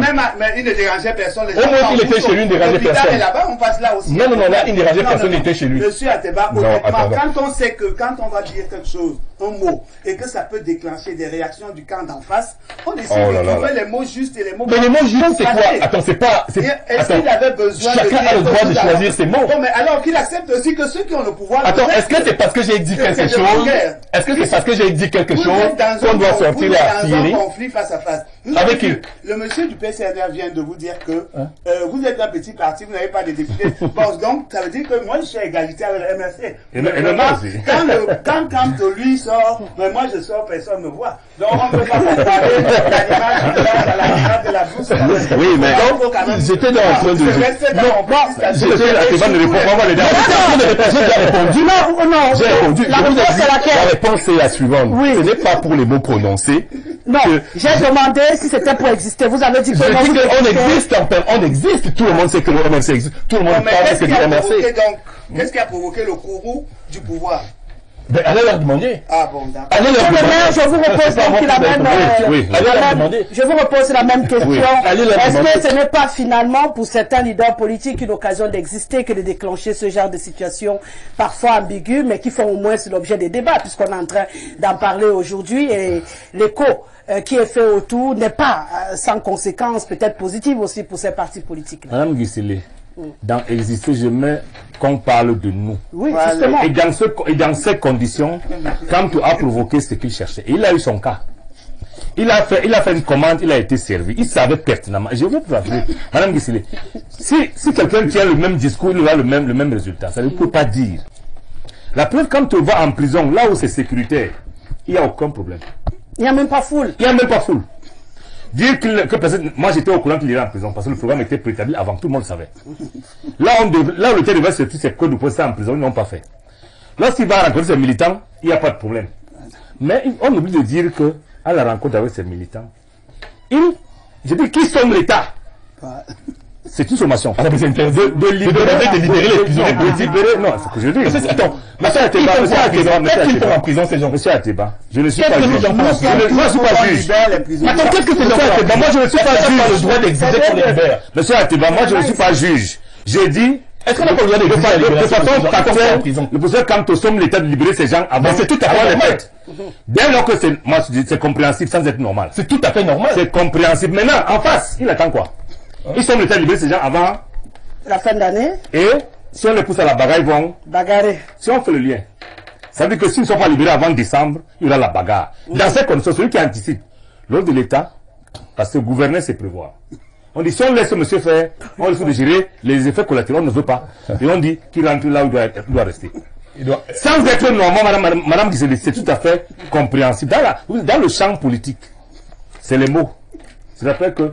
Je voudrais préciser à monsieur le maire qu'on a dit qu'il fallait le mettre à la limite de la frontière du littoral. Voilà. Ça veut dire que c'est déjà un État. Franchement, ce pays-ci. On allait jusqu'à l'amener à Yaoundé. C'est même pas. Aux dernières nouvelles, on disait qu'on va le laisser à la frontière. J'aimerais bien qu'on nous dise aujourd'hui où est la frontière au centimètre près du littoral. Madame Guissélé, lorsque je l'ai dit, ça c'est le côté politique. Maintenant, le côté légal et réglementaire, j'ai dit, lorsqu'on a prononcé un mot susceptible de créer un trouble à l'ordre public, la loi dit ce qu'il faut faire. La loi ne dit pas de séquestrer et de mettre hors d'une ville. Non. Il fallait qu'on interpelle Kamto et qu'il justifie ses paroles. Si on estime que c'est maintenant qu'on applique la loi, c'est tout. Lorsqu'on ne l'a pas fait, on retourne dans le champ politique. Donc, coup pour coup. Et dans cette condition, j'ai dit, en réalité, Kamto a fait une commande, il a été livré. La preuve, nous on en parle. C'est la preuve. C'est-à-dire, il existe, parce que il pense que vivre, c'est exister, c'est vivre. Non. Respirer, c'est un signe de vie. Mais ici, exister politiquement, c'est qu'on parle de vous. Et nous parlons de Kamto. Ça veut dire, il existe. Maintenant, on fait le lien. Est-ce qu'il existe? Oui. Est-ce qu'il a commandé? Oui. Si ça veut dire qu'il voulait exister politiquement. C'est tout à fait normal pour un homme politique. D'accord. Vous voulez répondre à la même question? Oui, Rosalie, je voudrais qu'on soit clair et je voudrais qu'on soit précis. Monsieur Kamto fait la fabrication du régime en place. Oui. Vous savez quelles sont les préoccupations des Camerounais aujourd'hui? Les préoccupations des Camerounais, c'est de voir le vote du budget, la loi de finances 2021. Qu'est-ce qui va se passer? C'est ça qui attire l'attention des Camerounais. La préoccupation des Camerounais, c'est est-ce qu'il y a quand est-ce qu'on va livrer les stades, les infrastructures de la CAN? Voilà les préoccupations des Camerounais. Avez-vous lu la sortie de Kamto sur le projet de loi de finances à l'Assemblée? Vous savez, en ce moment-là, il a réagi. En ce moment, vous savez, quand est-ce que vous avez vu ce qu'il a écrit? Quand les pions connaît qu'ils sont maintenant quand ils sont en danger, ils organisent donc vous n'avez compris. C'était son projet de loi des finances. Kamto qui n'est pas à l'Assemblée a réagi sur ce projet. Est-ce que vous avez lu? Je voudrais dire que, en répondant à monsieur Niek, que vous êtes à quand on a un parti politique, il ne peut pas dire que l'UPC étant parti politique cherche le pouvoir, M. Niegla ne peut pas mettre la main sur le feu. Vous avez vu, ils sont même dans la même logique. Pendant que il y a les questions essentielles. La sortie de l'UPC, c'est sur quoi? Sur les élections à la FECAPOUTA pour soutenir un candidat. Voilà le rôle de l'UPC. L'UPC aujourd'hui, c'est... Vous voulez que je réponde à ça? Oui. D'accord, merci. L'UPC aujourd'hui, son objectif, c'est comment faire pour entrer dans le gouvernement RDPC? Il ne cherche pas le pouvoir. Tout comme le MRC. Donc, parce que organiser ça, oui, pour permettre, exactement, pour permettre au RDPC de laisser passer, attendez, s'il vous plaît, vous allez répondre, vous allez répondre, je vous le permets. Oui. Donc, vous dites que aujourd'hui, Kamto a déclenché ça avec ses amis à Douala, pour nous détourner de ce qui est important, c'est le budget actuellement, pour qu'on laisse passer des choses qui sont oui, mais j'ai vu que l'Assemblée. C'est son Quel commentaire a-t-il fait du projet de loi de finances qui est à l'Assemblée? Je te rappelle que le professeur Maurice Kamto a fait une sortie relative. En tant que qui? En tant que citoyen. En tant que qui? En tant que citoyen. Monsieur Kamto, vous avez vu un seul jour, Monsieur Kamto a installé les organes de base de son parti, quelque part. Le RSE n'existe pas. De cela? Oui, j'ai dit on a fait la publicité. Et vous avez vu que Kamto a eu des difficultés de prouver qu'il a même des militants à Douala. Parce que s'il avait des militants à Douala, il serait sorti pour dire que vous ne pouvez pas faire ça ici. Hein? Donc, le problème aujourd'hui, c'est que vous aidez tout simplement le régime à faire passer des choses contre les Camerounais et vous les distrayez. Je ne voudrais pas parler du PTR. D'accord. Bon, vous voulez mettre un mot, non, je voulais, une virgule. je voulais malgré moi répondre à Maître, malgré moi. Je rappelle à Maître que s'il y a une créature de régime en place, c'est bien Kaba Libi. Ah. Il voulait qu'on en parle. Moi, je peux en parler. Mais c'est pas le débat. Je lui dis encore. Que les problèmes de Kaba Libi viennent du fait qu'on l'a cantonné quelque part, il veut péter plus haut que son cul. C'est tout. Il faut qu'il fasse très attention lorsqu'il parle de l'UPC. Qu'il n'attire pas, parce qu'il peut faire être épéciste avec Aïdjo, épéciste avec Oumidjé, ça ne marche pas. C'est de l'imposture. Mais moi, c'est pas le débat. Cabral Libi était là au temps d'Aïdjo. C'est pas le débat. Je dis ceci. Cabral Libi revendique son épécisme vrai ou faux? Alors, moi, je veux comprendre. Il revendique son épécisme. Le seul Camerounais, le plus illustre des Camerounais, au-delà des Camerounais, si on fait des personnalités politiques de premier plan, c'est Cabral Libi. Mais il a démontré le dans tous les cas, à l'église réveillée, Madame Gisele, dans les églises réveillées, il y a le gourou, je ne sais pas comment il s'appelle, il y a les vice-gourous qui savent de quoi on parle, et les autres, qui sont du bétail, qui n'ont même pas à savoir comment ça se passe, qui vont découvrir après. Je rappelle que c'est parce que le peuple qui a élu Cabral Libi a découvert qui il est, qui ne l'ont pas voté lorsqu'il fallait l'envoyer au conseil régional. Ah, vous êtes au courant quand même que le peuple qui a voté 17 voix dans la Meuf ou Afamba, où on n'avait aucun conseiller municipal. Ça veut dire que Cabral Libi fait la personne fulgurante dans le Cameroun profond. Il faut le reconnaître. D'accord. Si on va donc. Ça, le Cameroun profond, il n'y a pas de problème. D'accord, moi, merci, j'ai dit, évitons de nous tirer dessus inutilement. Le débat, c'est sûr, reconnaissons-le, hein, malgré que je ne sois pas l'ami de M. Atiba, on est juste des frères. Le débat, non, c'est vrai, le débat ici. Mais vous êtes frère. C'est mon frère, on n'a pas le choix. Le débat ici, c'est qu'il y a une nation qui a été posée à Douala qui est injuste. Qui méritait d'être décryptée. Et ça a Maintenant, été... on a donné les causes et machin, chacun a donné son point de vue. Maintenant, ceux qui veulent qu'on parle d'eux également doivent aller créer leurs événements, peut-être à partir de... Mon Dieu, ce dimanche, je crois que c'est la journée de même couteau, hein, parce que chacun a son couteau et il enfonce là où il peut enfoncer. Maintenant, on va faire parler à présent les téléspectateurs qui sont à la maison. Je suis dans une situation d'hyper chaleur ce matin. Vous comprendrez que je suis également hyper chaleur. Ah bon, chaleur. Je voulais me rassurer. Une situation d'hyper chaleur. Donc, je vais un peu limiter les messages que je reçois. Vous me comprendrez, hein, sinon je risque de finir déshydraté. Bonjour Rosalie. Pardon que Aboyoyo ne parle pas des valeurs universitaires. Kamto, qu'on lui reproche tout. À Monsieur Kamto, tout ce qu'on veut, mais cet aurora, je ne sais pas ce que vous vouliez dire, Monsieur Zigli. Par là. Bonjour Maurice Kamto, ne fait pas peur. C'est que Maurice Kamto veut mettre le Cameroun à feu et à sang dans son village. Ici, on ne connaît pas Kamto. Pourquoi vous, les médias, vous aimez souvent vous attarder dans les inutilités? François Descali 2 qui nous écrit ce matin: la démocratie n'est pas bien comprise par les Africains. Voyez-vous, madame, sur votre plateau, les politiques parlent d'ennemis au lieu de parler d'adversaires. Je suis très désolé, on ne parle pas d'ennemis en politique. C'est pour cela qu'à la fin d'une élection, le vaincu félicite le vainqueur. C'est Georges qui nous écrit.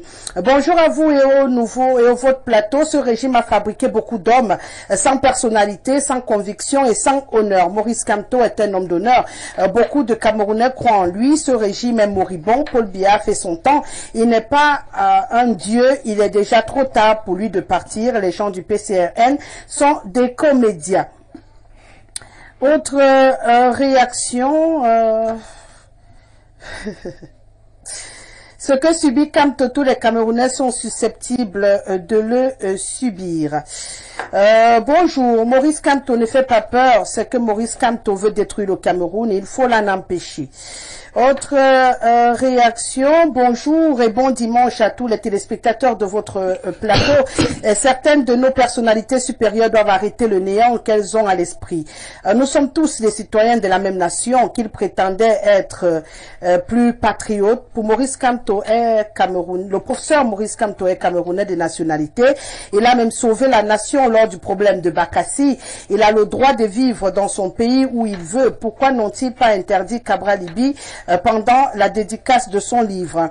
Ceux qui veulent même la mort du président sont du RDPC. J'ai même peur de ce que j'entends des diasporas. Nos ambassadeurs et autres personnalités de l'État seraient ceux qui subiraient ce qu'ils n'ont pas demandé pour que nous soyons au calme pendant la CAN 2022.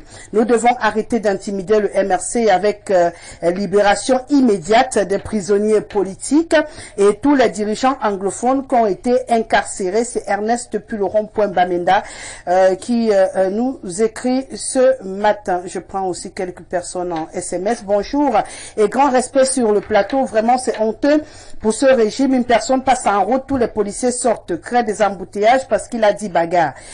Une ferait tout un pays. Quelle honte. C'est Achille Aimé depuis Fin Goudron, cité Sikam à Douala. Une personnalité effraie tout un pays. Bonjour, Madame Rosalie dit, bonjour, Monsieur Kamto fait peur, juste parce qu'il incarne selon le pouvoir l'espoir des Camerounais pour le changement. Le représentant du PCRN sur votre plateau est un vendu. Il est manifestement jaloux de la personnalité de Monsieur Kamto. Il se délecte en parlant de lui.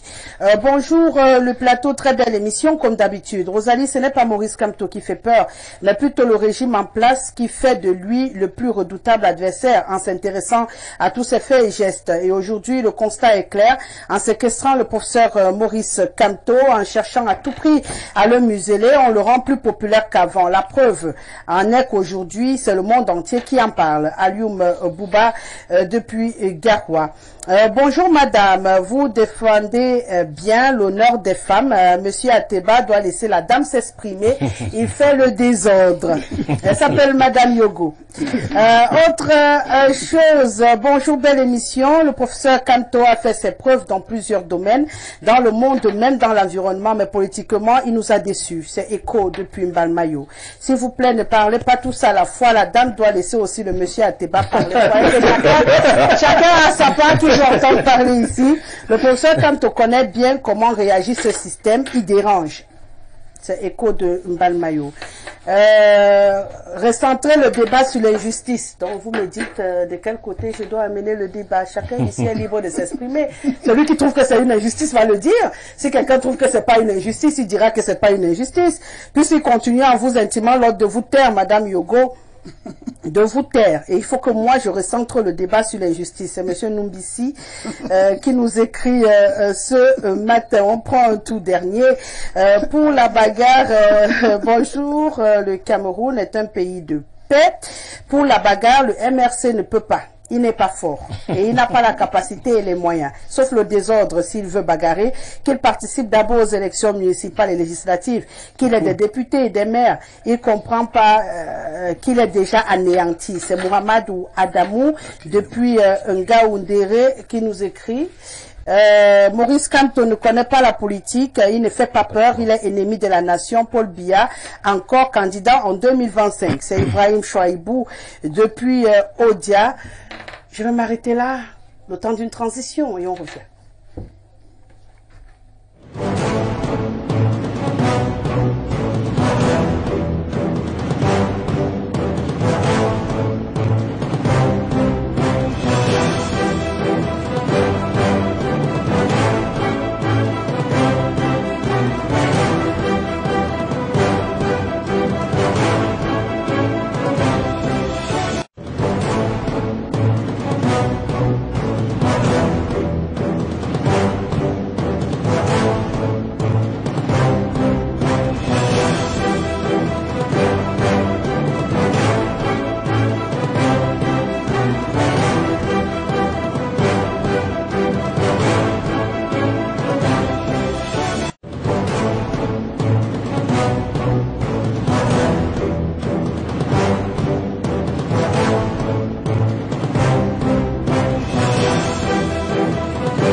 Voilà, nous voilà donc de retour après cette transition pour entrer immédiatement dans la deuxième thématique qui nous préoccupe ce dimanche. Et cette fois, c'est le stade au Paul Biya d'Olembe qui est au cœur de nos préoccupations. Que se passe-t-il finalement avec ce stade?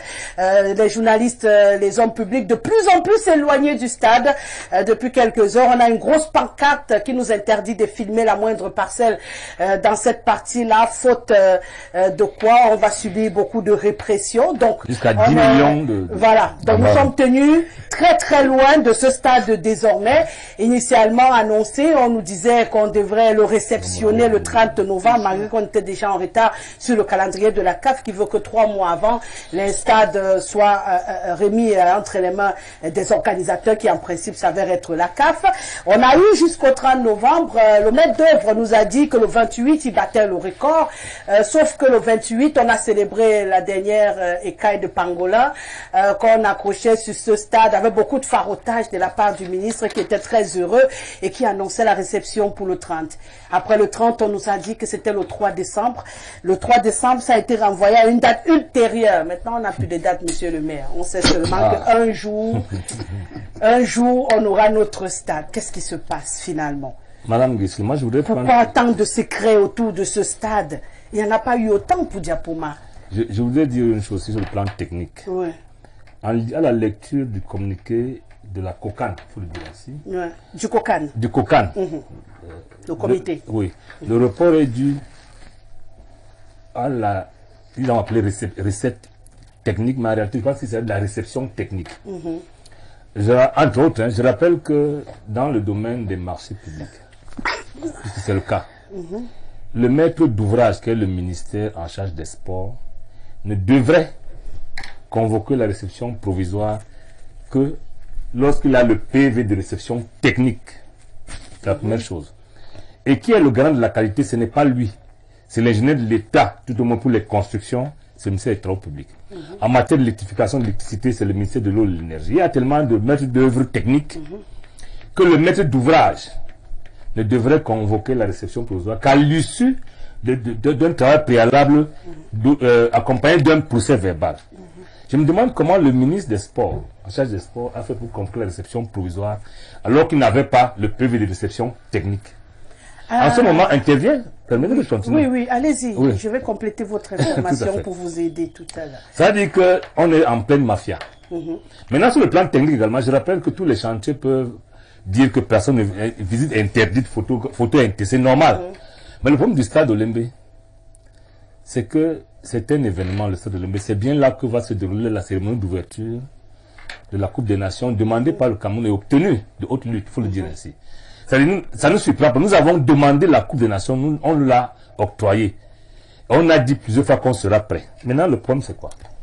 Le problème, c'est qu'il y a tellement dans le process un mélange. Je rappelle qu'il n'y a pas très longtemps, le ministre d'État, c'était déjà présent, a organisé une tournée de tous ces stades en présence, en faisant venir des journalistes étrangers, des stars étrangères et autres. Je rappelle qu'Inganamoud faisait de la délégation à l'époque. Et ils nous ont dit à la fin que tout était bien. Qu'on était à 99%. 99%. Lorsque vous êtes dans les marchés publics, lorsqu'on est à 90%, c'est qu'on a à 100%. C'est qu'on a fini. Nous découvrons donc malgré nous que c'était un mensonge. C'est ça l'effet. C'était un mensonge. Alors pourquoi a-t-on menti au peuple camerounais? Parce que je refuse encore que dans un débat privé où il y a des gens qui souhaitent que la coupe se joue et d'autres pas. Je suppose qu'on on n'a même plus à ce niveau puisqu'on aura la coupe d'une manière comme ça a été réglé. Maintenant, vous savez, ce qui gêne aujourd'hui au Cameroun, c'est que tout concourt à la conquête du pouvoir ou au chassement. C'est vrai, tout concourt. C'est-à-dire, quand on n'a pas l'eau, Biya doit partir, quelqu'un d'autre doit arriver. Quand le stade n'est pas fini, donc le stade pour nous doit être au-delà de ça. C'est une fierté nationale. Et ça doit nous intéresser. Il n'est pas question qu'on dise ne pas filmer.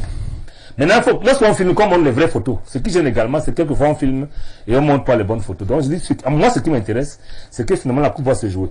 Mais le résultat c'est quoi? C'est que tout ce monde-là s'adresse à Paul Biya. Parce que l'objectif au Cameroun aujourd'hui, depuis quelques années, l'objectif n'est pas la réalisation des infrastructures publiques. C'est de passer les marchés. Ça veut dire qu'en réalité, le stade de Lembe pour les tenants du pouvoir, n'était pas un problème de stade véritablement, parce que je passe outre le fait que c'était un complexe qu'il fallait construire. Il était question de passer les marchés. La Coupe d'Afrique des Nations de passation des marchés a été gagnée par qui on sait. Le pauvre Paul Biya, le pauvre peuple camerounais attend sa Coupe des Nations et nous commençons honnêtement à avoir peur. Lorsqu'un peuple est apeuré, n'a plus les moyens techniques de son espoir, nous tombons dans l'espérance, qui est une histoire de conviction. On commence à prier le bon Dieu, on commence à prier nos ancêtres, pour que dans tous les cas, le match d'ouverture se joue quand même dans ce stade. Et nous voulons prier le ministre des Sports, en ce qui me concerne. Je pense que comme pour professeur Maurice Kamto, il a dit un mot de trop. Il faut qu'il évite de faire une communication dans les sujets purement techniques. Parce qu'en fait, il n'est pas comptable de ce qui se passe sur le plan technique dans ce stade. Il faut qu'on vienne lui dire que nous avons techniquement c'est fait et qu'il nous dise, les techniciens ont dit que c'est moi, je m'avais fait la somme pour ça qu'il y a en réalité une forme d'administration. Que si le maître d'ouvrage constate des malfaçons. Vous devez vous parler de Moulé Kombi, pas de Kamto, j'espère. Non, j'ai bien dit Kamto.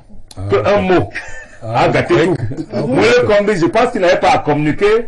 Il devrait avoir le peu de son technique et aller dans la fête.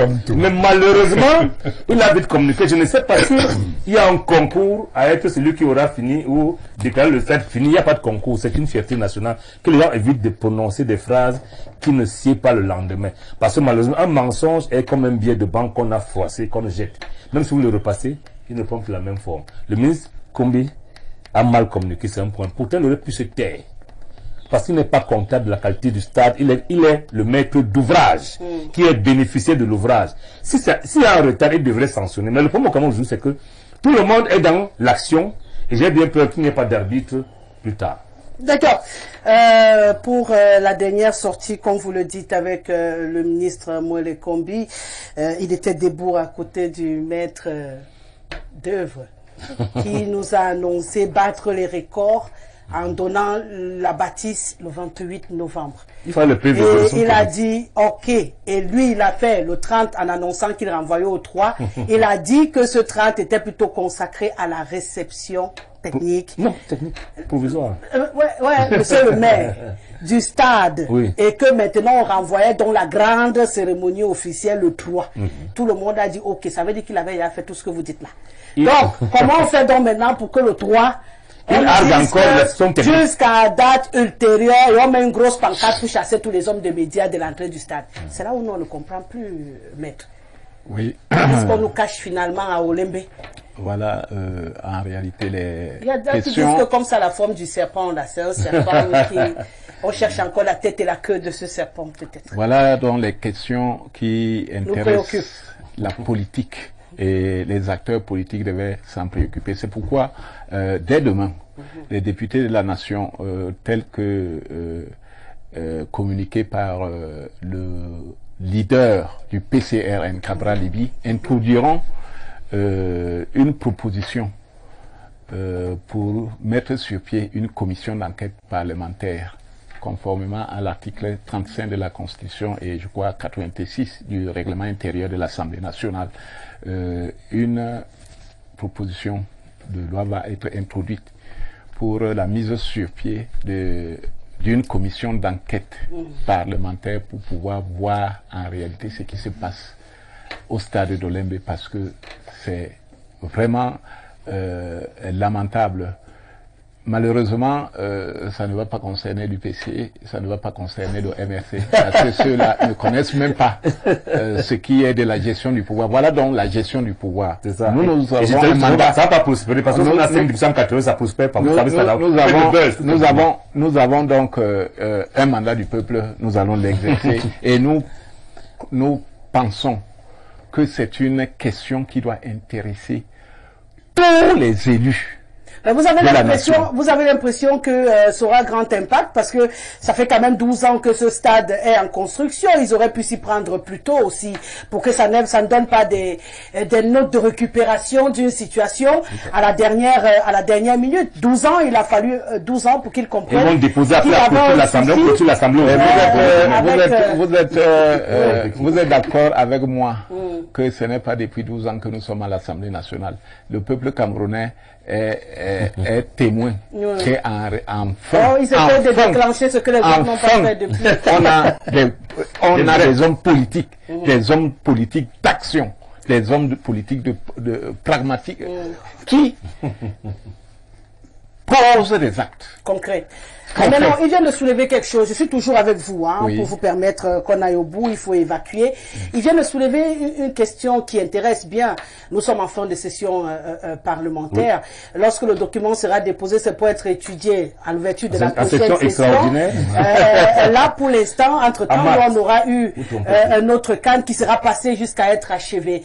Vous avez l'impression que c'est un acte qui est important ou il ne faut pas trouver une autre technique pour pousser la machine, parce que l'objectif ici aujourd'hui, c'est d'avoir un stade opérationnel en date de la CAN qui nous attend en janvier.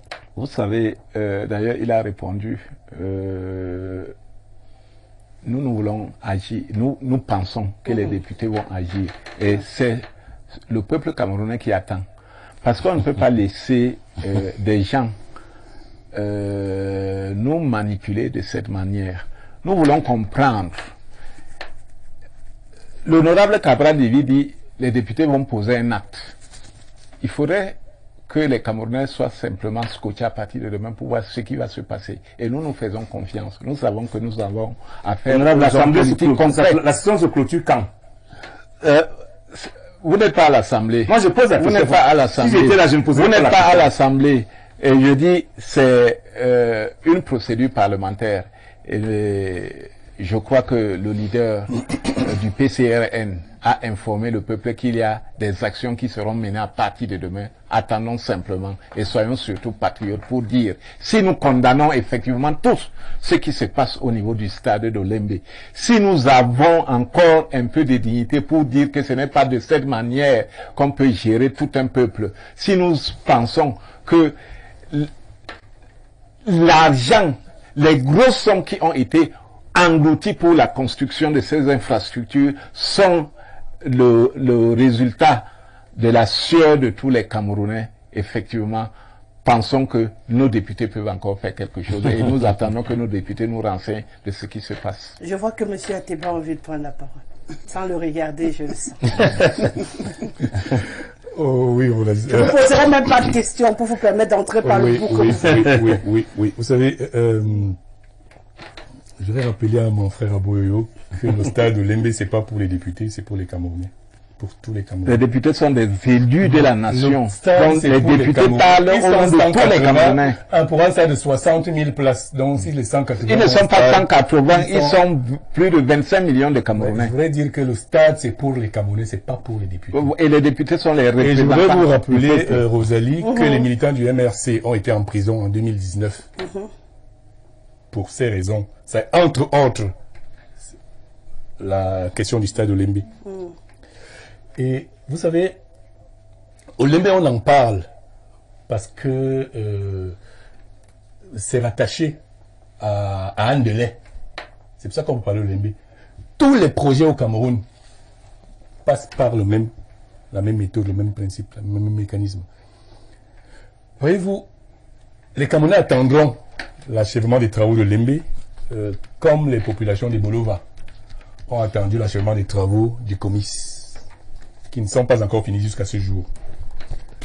Comme ils attendent l'achèvement de l'autoroute Yaoundé-Douala, comme ils attendent Yaoundé-Simalène.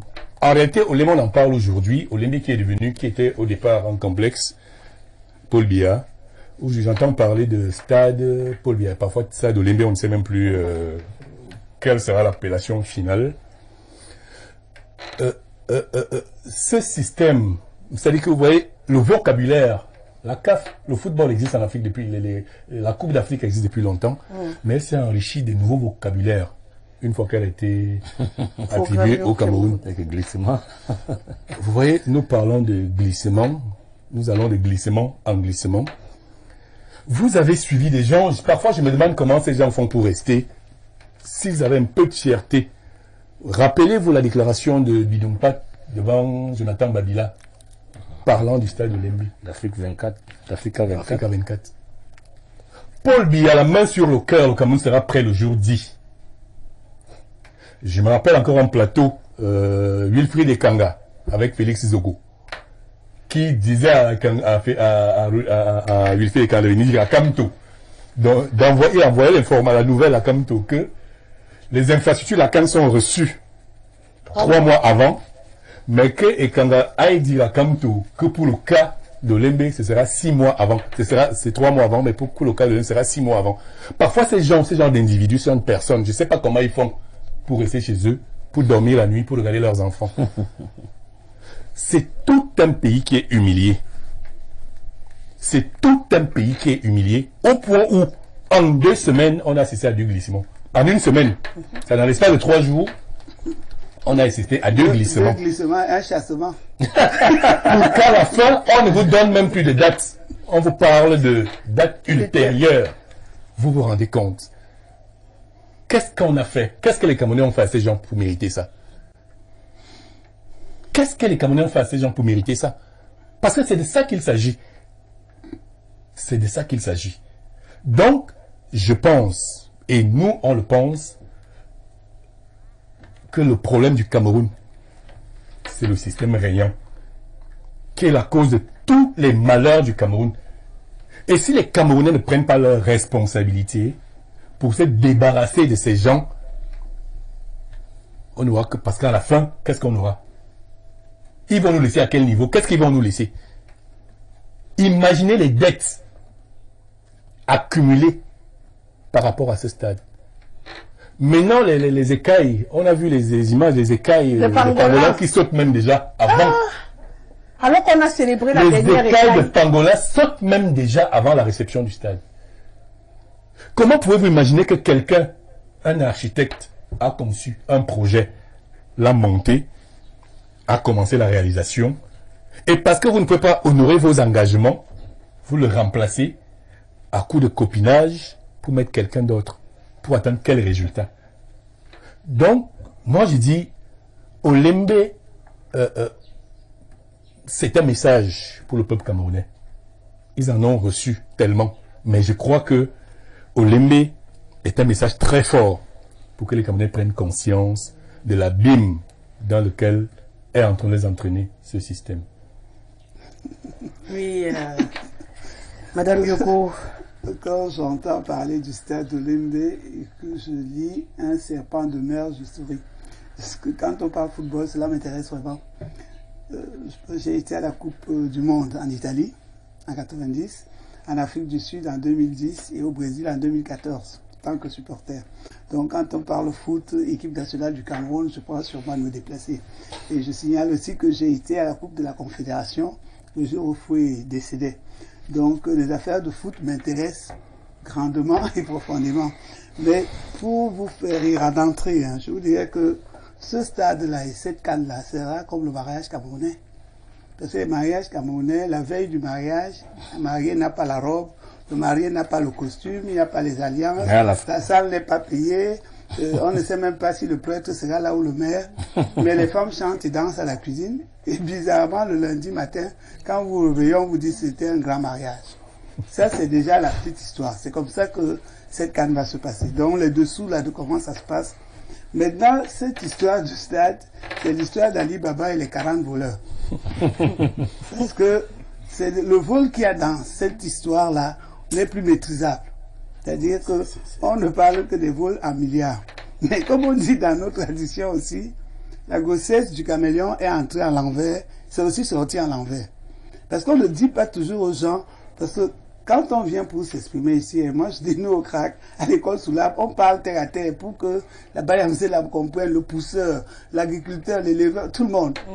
L'histoire qu'on ne dit pas, il faut qu'on parle d'abord de l'historique de ce stade. D'après ce que nous nous a dit, parce que l'avantage de l'école sous l'arbre, c'est qu'il n'y a pas de mur, donc n'importe qui peut vous donner une information. Sur un arbre, il y a un oiseau, il y a un écureuil, il y a un singe, il y a même l'arbre lui-même. Donc, la petite histoire nous dit qu'il y a à l'achat de ce terrain d'Olembe, si je me trompe, on vous dira après. Mais d'après ce que moi je sais un peu, parce que moi quand je viens sur un plateau, je demande qu'est-ce que vous savez sur ce sujet. C'est chacun qui me dit un peu, moi aussi je viens dire. Je vais vous pas vrai maintenant. On dit que il y a eu discussion au départ entre l'espace Olembe et l'espace Warda. Finalement, c'est Warda qui avait pris le dessus. Parce que le ministre de l'époque était un basketteur, donc il fallait un palais des sports. Ils vont vous dire si tout c'est vrai. Mais par contre, ce qui s'est passé au stade Olympe, c'est que les autochtones n'étaient même pas contents au moment de l'achat. Parce qu'il y a eu bisbille, pas très clair. Voilà un stade qui a déjà au départ que les autochtones ne sont pas contents parce qu'on vient voler quelque chose, on ne leur a pas donné l'argent qu'il fallait comme... Est-ce que ça n'apporte déjà pas la malédiction? Ça, c'est déjà le premier point. Parce qu'on dit, ça commence au départ comme ça. Maintenant, on prend la deuxième chose, c'est que ce stade-là, parce qu'aujourd'hui on ne parle que de stade, ce n'est plus le complexe. C'est-à-dire, on aime tellement les choses grandioses, sans argent, on vous dit un complexe. C'est-à-dire, au même endroit, on voulait mettre un stade de 60 000 places, 2 stades, je ne sais pas de combien de foot, 6 stades de volley, 7 stades de basket, une piscine olympique, 3 salles de cinéma. Si on vous lit la liste des choses, un hôtel 5 étoiles, si on vous lit la liste des choses qu'on devait mettre à un seul endroit, alors qu'on aurait pu, beaucoup de quartiers n'ont pas de terrain de volley ou de basket ou de foot. On peut dispatcher les infrastructures dans la ville pour au moins faire que l'enfant qui est à Miboman puisse jouer au basket, celui qui est en Colbison puisse jouer au hand. On diversifie les espaces de jeu pour la jeunesse, pour que les gens se sentent bien. Quand on a le souci du peuple, on crée des choses pour le peuple. Parce que, Dieu merci, même ils n'ont pas réussi à créer leur complexe fantôme là. Parce que, après la canne là, qui allait occuper toutes ces infrastructures là-bas? Surtout qu'encore aujourd'hui, il se bagarre à la FECAFOOT parce que celui qui dit que moi je peux amener le peuple au stade, on dit non, on ne te vote pas parce que tu n'as pas les délégués. C'est-à-dire qu'un pays de paradoxe, dont les stades là vont aussi rester bien vides. L'autre point, Rosalie, c'est ce que je ne comprends pas, c'est qu'on nous dit qu'il y a des problèmes pour construire ce stade. Ça veut dire qu'un ministre a signé, l'autre a enlevé, un autre est venu, le contrat, l'autre a enlevé. Chacun a son contrat et chacun a eu, on dit, sa petite bille en passant. Mais nous savons la force du génie militaire. Ce que le génie militaire fait. Moi, je l'ai dit ici l'autre jour. Même pour les problèmes du Nozo, la Rosalie, si on demandait aux militaires d'aller reconstruire le Nozo, ça créait des liens de fraternité avec les populations parce qu'ils ne seraient plus comme ceux qui viennent détruire, ce seraient plutôt ceux qui viennent construire.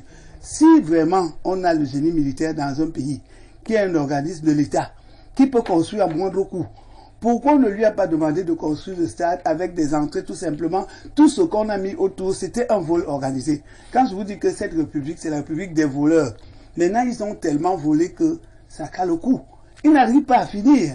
Parce que tout ce qu'ils ont mis sur la liste qu'ils pouvaient faire pour qu'on leur donne autant d'argent, ils n'arrivent pas à terminer ça. Dieu merci, on nous dit que le stade en lui-même pourra être opérationnel. Dieu merci parce qu'on l'appelle stade. Hein. Il n'a même pas encore de nom parce que vraiment Nom Guilla a dit que votre affaire là ne mettez pas encore mon nom. Parce qu'on veut un peu gâter son nom sur un truc pas bien fini, qui a commencé mal, qui va finir. Donc pour l'instant, il guette encore. Peut-être le 7 au soir, il va dire baptiser. Quand il aura vu que les volontaires ont planté le gazon dehors, parce qu'on m'a dit c'est l'extérieur qui reste à être terminé. Donc, moi, j'ai vécu d'autres Coupes du Monde. J'ai vu dans d'autres pays jusqu'au dernier jour, on était en train de peindre. Hein, donc, moi, je ne me décourage pas pour les finitions extérieures de ce stade. Parce que ce qui est important pour jouer, c'est même à l'intérieur. Et moi, je voulais même dire à Rosalie une chose. Ce ne sont pas les gens qui ont les 4x4, les ministres là, qui vont partir du palais de l'unité là, pour aller regarder les matchs. C'est le petit peuple. Donc, eux, vraiment, eux, ils vont marcher. Si le stade est bien, si ils peuvent entrer et jouer, continuer à voler, mais je sais que Nom Guilla, après la canne là, il va faire comme il fait d'habitude. On m'a dit qu'on est en train de construire des nouvelles prisons. Les voleurs de la République vont aller remplir là-bas. Nom Guilla, non, on peut rien dire. Il est toujours un Nom Guy. De toute façon, un Nom Guy, comment? Il est peut-être Nom Guy. C'est vous qui connaissez les intonations. Ce qui est sûr, c'est que c'est lui qui est maintenant, et quand il donne souvent les coups de tête, on les ressent bien et fortement. Donc, continuez à dire que l'homme qui n'est pas là. Je dis, c'est Ali Baba et les 40 voleurs. Et vous savez comment l'histoire s'est terminée? Oui, maître. Aujourd'hui, pour la population, il faut faire peut-être comme moi je suggère à un moment donné, même si je n'ai pas le droit de suggérer, arrêter de compter, arrêter de regarder les jours, les heures, voilà. Et c'est dire, comme il a dit, il faut prier qu'on ait finalement un jour notre stade opérationnel, même si ce n'est pas seulement pour cette compétition, qu'un jour, on est finalement ce joyau architectural, parce qu'il faut le dire, c'est un véritable joyau. S'il en arrive à son terme, on sera également fiers de l'avoir. Même si l'entretien sera une autre paire de manches, on aura l'occasion de réfléchir dessus après. Mais qu'on soit au moins fiers de réceptionner cette bâtisse entièrement. Peut-être on oublie les dates, on s'arrête sur ultérieurement et après on réfléchit plus. En tout cas, Rosalie... Mais on encourage les députés à traquer l'argent. L'argent, par contre, qui a été investi. Il n'y a pas de date limite. Il n'y a pas de date limite pour traquer pour l'argent. Mais pour le stade... Oui, oui. J'ai admiré la prise... en tout cas, l'analyse de Madame Yogo du CRAC. En fait, si nous voyons les matchs à partir du mois prochain qui se jouent au stade, ça sera tout simplement l'essentiel. Mais je crois que en ce qui concerne la traque des détourneurs des deniers publics, vraiment il faut reconnaître que Paul Biya ne s'amuse pas là-dessus. Il a démontré avec force que les délinquants économiques ne peuvent pas avoir un sommeil tranquille. Donc ceux qui s'hasardent à penser qu'il est fini, qu'ils sachent que même son fantôme les poursuivra. Parce que lui, au moins là, moi je le dis personnellement, je constate que M. Paul Biya a démontré aux Camerounais qu'ils ne sont pas libres de cocufier leur fortune avec la fortune publique.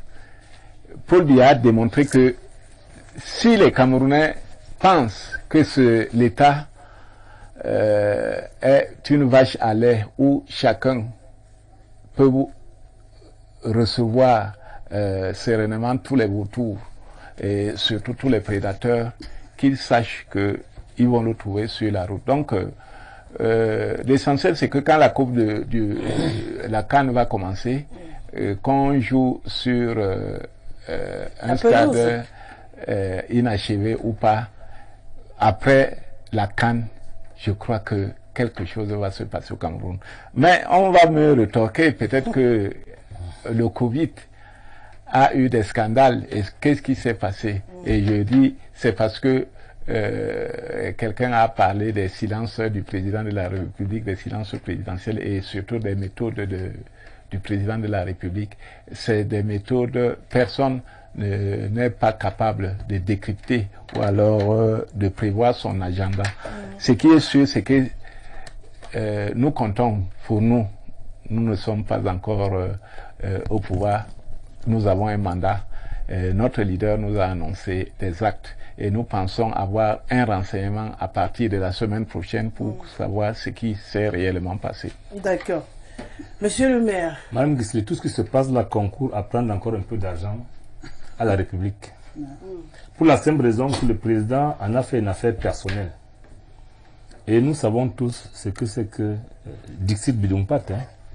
Les instructions d'un chef d'État ne se discutent pas. Donc elles s'exécutent. Tout ce qui se passe là maintenant, nous savons qu'à un moment donné, il va manquer. Parce que le premier parti du montage financier, voici un stade qu'on a voulu construire avec un montage où on passe un marché à quelqu'un qui va chercher les financements, le Cameroun assurant les garanties.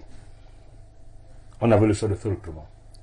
Alors c'est ce qui flatte. C'est-à-dire, lorsque vous avez en face du chef de l'État, vous le dites comme c'est le président de la République, nous pouvons construire le stade sans attaquer notre trésor public, en s'endettant de cette façon. Ça encourage. Mais au fur et à mesure, si vous regardez, si vous faites attention au financement aujourd'hui, vous allez vous rendre que les garanties sont l'équivalent de ce qu'il fallait effectivement pour construire. Techniquement. C'est-à-dire, le Cameroun a dépensé plus d'argent dans les garanties qu'il n'en fallait pour construire véritablement. Maintenant, je dis, le moment venu, c'est normal que les institutions chargées des comptes publics examinent ce qui s'est passé. Mais nous, ce qu'on dit Monsieur le maire, je ne vous coupe pas, mais c'est pour ça que le chef de l'État leur dit à eux-mêmes que allez revisiter vos stades du nord au sud. C'est pour ça qu'ils sont dans les avions le matin, dans les avions le soir. Parce que qui nous dit que ce ne sont pas aussi ces gens-là qui ont dit au chef de l'État que laissez quelqu'un nous construire, tout ça va rien nous coûter pour qu'aujourd'hui il dépasse. Là, même, on ne peut même pas dire que ça va rien nous coûter parce que c'est de l'emprunt, c'est des crédits. Non, monsieur Atiba, je parle des crédits parce que je parle des finances publiques. Voilà. Si vous étiez chef d'État, qu'on vous propose un montage financier, qui laisse d'abord la trésorerie de l'État tranquille pour voir ça après. C'est pas que c'est gratuit. Moi, vous ne aurez pas de pression sur la trésorerie publique. On ne voit pas après, c'est d'aller payer par trait, par échéance. Je sais de quoi je parle. J'ai dit, le montage financier veut qu'on passe le marché à quelqu'un qui cherche les financements. Oui. Nous, on assure les garanties. Oui. Tout chef d'État en place, tenant compte de cette trésorerie, va dire, c'est le meilleur choix. Le montage financier. Malheureusement, malheureusement, à l'usage, on se rend compte que les garanties sont au moins l'équivalent de ce qu'il fallait pour construire. Et c'est pour ça qu'on est venu. Non, les garanties ne sont pas l'argent, les garanties c'est la signature. Non, les garanties sont donc quelquefois là. Non, les garanties c'est la signature. C'est l'engagement. Je voulais que j'en parle véritablement. Lorsqu'on a fait les devis, ça coûtait 163 millions. Oui. Des banques camerounaises étaient disposées à financer ce projet. Mais on a monté le financement de manière que c'est l'entreprise adjudicataire qui cherche ces financements. Que nous. Oui, là c'est moi je vous parle de montage que je connais. Oui, bien sûr. Justement, je disais que les garanties. Nous sommes dans un domaine technique, ce n'est plus la politique du tout. Non, c'est pas la politique. Techniquement, je continue. Donc, en réalité, c'est flatteur pour tout chef d'État. Mais à l'usage, c'est-à-dire à la fin, on se rend compte que si on devait dépenser 50 milliards en termes de garantie, nous en avons dépensé peut-être 200, alors qu'il y en faudra 160 pour construire. Et c'est pour ça que je dis, il faudra que ce soit audité après. La chance que ces gens peuvent avoir, c'est que la fougue liée au fait que le Cameroun gagne sa Coupe des Nations, parce qu'il y aura lieu dans tous les cas. Si nous la gagnons, il peut arriver qu'on repousse à ceux qui veulent faire les détails que vous aussi. Les gens qu'on a gagné. Mais si on ne gagne pas, ce qui n'est pas mon souhait. Mais je reconnais que techniquement, le Cameroun n'a pas les moyens de gagner cette Coupe de Nation. Un peu comme pas favori. Non, un peu comme le ballon d'or de Messi. C'est arrivé, mais il n'était pas véritablement attendu. Si ça arrive qu'on ne gagne pas, la peur que j'ai, qui serait le soulagement du peuple camerounais, c'est que les gens rendent gorge. Mais c'est pas mon souhait. Je dis simplement que les gens étaient dans une posture de passer les marchés, d'avoir leur part dans la passation du marché, pas dans les constructions, madame, parce qu'on ne peut pas construire le même stade pendant 14 ans. Un peu moins peut-être. 12 ans. 12 ans. 12 ans, oui. Et n'avoir pas servi ne serait-ce que des mises en demeure. De continuer à fonctionner par communiquer. Je me demande qu'est-ce que le maître d'ouvrage fait en refusant de faire une mise en demeure à l'entrepreneur. On n'a pas vu ça. C'est un peu comme je vous dis ici, comment vous passez un marché, vous allez à la pose de la première pierre. Passer un marché veut dire que vous avez délégué le pouvoir de construire à quelqu'un d'autre. Vous qui, pour poser la première pierre, vous travaillez et moi je sanctionne les travaux. Mais je vous dis que les gens qui sont dans le stratégique, sont dans l'action et dans le suivi et l'évaluation, j'ai bien peur qu'il n'y ait plus d'arbitre. C'est-à-dire, lorsque l'arbitre devient le joueur, je prends le cas. Le maître d'ouvrage doit être l'arbitre. Qui passe le marché, qui le suit et qui le paye ou le fait payer. Dans la participation de marché, il n'y a nulle part le secrétaire de la présidence de la République, nulle part. Oui, malheureusement, c'est les faits, c'est la loi. Lorsqu'on retrouve le secrétaire général le dossier là, à la tête de la task force, ça veut dire que ce n'est plus un dossier normal. Voilà. Lorsqu'on sort de la norme, on commence à prier le bon Dieu et on appelle les ancêtres. Que nous, on veut notre canne. Qu'on joue dans un stade fini ou non, pourvu qu'on joue. Le reste, il appartient à qui de droit le moment venu de nous dire. Parce que je rappelle que le pouvoir appartient au peuple. C'est au nom du chef d'État qui l'exerce, que chef d'État l'exerce. Dans ces conditions, comme le peuple veut savoir ce qui s'est passé, même après, c'est cette fois la sommation à laquelle je prendrai part, de sommer le président de la République, et de questionner ceux qui ont construit cet ouvrage, de nous dire ce qui s'est effectivement passé pour que la honte soit partagée. Parce que la honte devrait être une affaire d'initié. C'est ceux qui ont touché le ndolé qui doivent avoir les mains à main. Mais aujourd'hui, tous les Camerounais ont honte. Vous imaginez que à un mois, 2 ou 3 jours de cette coupe, qu'on ne soit sûr de rien, on est tous stressés. La chose dont on est sûr, c'est que comme à la CAF, à l'Assemblée, on a dit qu'il y a peu de problèmes. Nous savons que bien fait, mal fait, il y aura quand même la canne. Il y aura une canne au Cameroun. Il y aura même la canne 2000. Non, on garde encore 21. Même comme c'est déjà 22. 2022, on pourra utiliser les infrastructures. Voilà. On a encore en Mais, madame Guissele, moi, ce que je souhaite pour terminer, c'est qu'il n'y ait pas de Camerounais pour et de Camerounais contre. C'est une infrastructure qui est nationale. Qu'on unisse nos cœurs afin que ça se déroule finalement. Après, on verra. Monsieur le maire, il faut Je laisser voudrais dire à Rosalie que voilà un autre paradoxe. Le ministre des Sports actuel, je crois qu'il était ministre de la Culture. Quand il était ministre de la Culture, je ne sais pas si je me rappelle, mais je ne l'ai jamais vu en tenue traditionnelle du chef. Subitement, il est ministre des Sports. Il est déjà chef traditionnel avec les chapeaux sur la tête, ça veut dire que la canne là est dure. La canne là est dure. Ah oui, parce que si là, il a fait appel aux ancêtres en étant ministre des Sports, alors qu'on aurait souhaité le voir en tenue traditionnelle, en étant ministre de la Culture, je me dis, les paradoxes de cette République, c'est un peu comme le ministre de l'Habitat qui va inaugurer la route, alors qu'il y a les poubelles partout dans les villes. Donc, le pays des paradoxes, on continue. La canne, là, elle aura lieu, elle sera même sucrée. Et on va dire, nous avons une autre canne.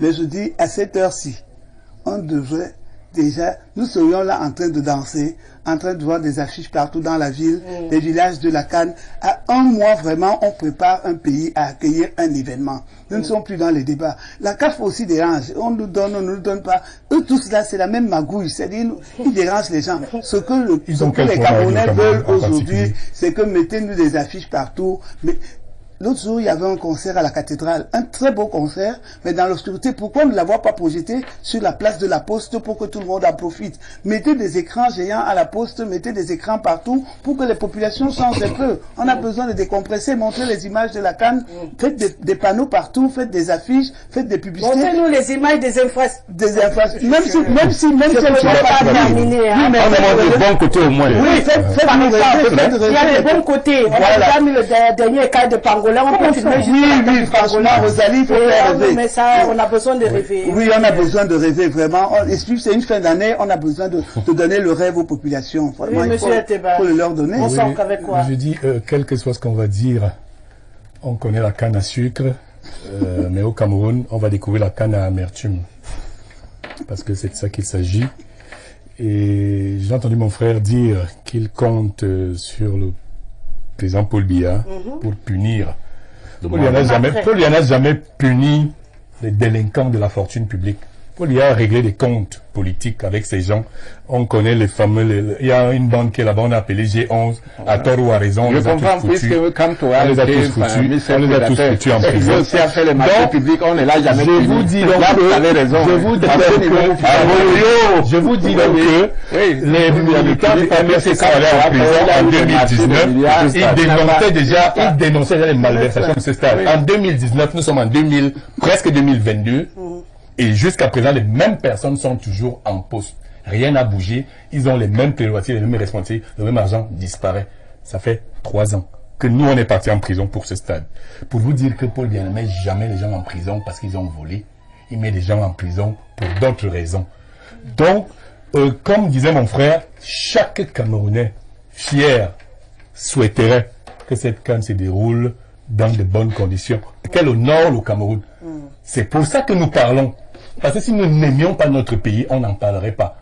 On fermerait la bouche et on dirait qu'il aille dans leur merde, qu'ils aillent droit dans le mur, on s'en fout. Nous parlons parce que nous aimons notre pays. C'est pour ça que nous parlons. Et comme je l'ai dit, cette canne, elle aura lieu. Elle aura lieu d'une manière ou d'une autre, mais on va découvrir la canne à amertume au Cameroun, en lieu et place de la canne à sucre.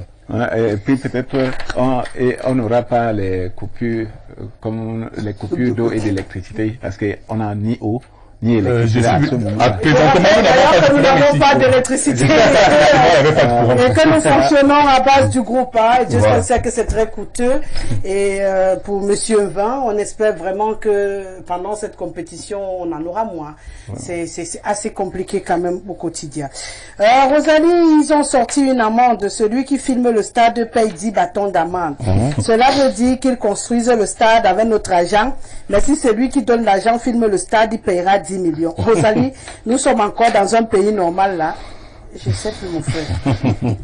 On prend seulement, ça sort comme ça sort. Happy Sunday, Madame Rosalie, au-delà de tout ce qui s'est déjà dit sur le cas spécial que constitue le stade ou complexe sportif d'Olembe, il faut aussi que nous, Camerounais, commencions à comprendre que cette situation curieuse et exceptionnelle nous révèle quelque chose de grave qui est la totale dépendance industrielle du Cameroun qui ne fabrique rien et importe quasiment tout. Outre le fait que les maîtres d'œuvre successifs, Groupe Itini, puis McGill, s'il vous plaît, sont des entreprises étrangères et de surcroît architectes exclusifs du complexe sportif d'Olembe. Il faut dire ici que le Cameroun importe jusqu'au clou, boulons et fer à béton utilisés pour la construction de ce stade. Plus grave, et dans le cadre d'un reportage diffusé mercredi dernier sur la chaîne nationale, un des ingénieurs du groupe McGill fait remarquer qu'au vu de l'urgence et compte tenu des nombreux aléas qui occasionnent des difficultés au niveau du trafic maritime, certains modules préfabriqués en Italie et qui ne peuvent pas être acheminés par la voie maritime doivent être partitionnés pour être acheminés par fret aérien. Ceux qui sont arrivés ces 10 derniers jours par l'aéroport de Simalène peuvent d'ailleurs nous dire que 2 ou 3 avions cargo de type Boeing 747 ont récemment débarqué des modules métalliques préfabriqués venant visiblement d'Italie. Or, du fait qu'il est plus rapide, le fret aérien transporte beaucoup moins que le fret maritime et coûte généralement 10 fois plus cher. C'est-à-dire qu'en réalité, Olembe est un gouffre à sous qui met à jour les limites industrielles du Cameroun qui forment les techniciens et ingénieurs depuis 60 ans. Mais dont l'industrie est inexistante et tenue par des pseudo-industriels et hommes d'affaires qui ne font que du bayam selam en important tout et sans jamais rien créer. Je suis même de ceux qui pensent que l'ampleur des détournements est minime pour ce qui concerne Olembe. C'est l'entière dépendance du Cameroun à l'importation qui sale la facture pour ce qui concerne le cas du complexe sportif d'Olembe. Bonne fin des débats et bon dimanche à tous. C'est Philippe, bien sûr, hein, il est en Belgique actuellement au Cameroun, comme il le dit, qui participe. Donc, il est arrivé par l'avion. Il sait de quoi il parle. Hein. Il a vu les cargos déposés. Bonjour, le stade Paul Biya, un serpent de mer, alors oui, ça oui.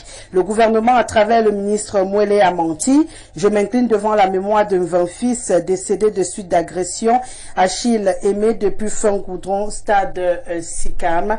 Il parle du neveu de notre PDG qui a été agressé ce week-end et qui a perdu la vie dans de telles circonstances. Nous sommes un peu endeuillés d'une certaine manière. C'est très triste, hein. Il faut reconnaître que les agressions ne cessent et en cette période de fin d'année on arrête de dire prudence, prudence. Il était très jeune, très vivant et là ça fait un autre jeune qui nous quitte brutalement.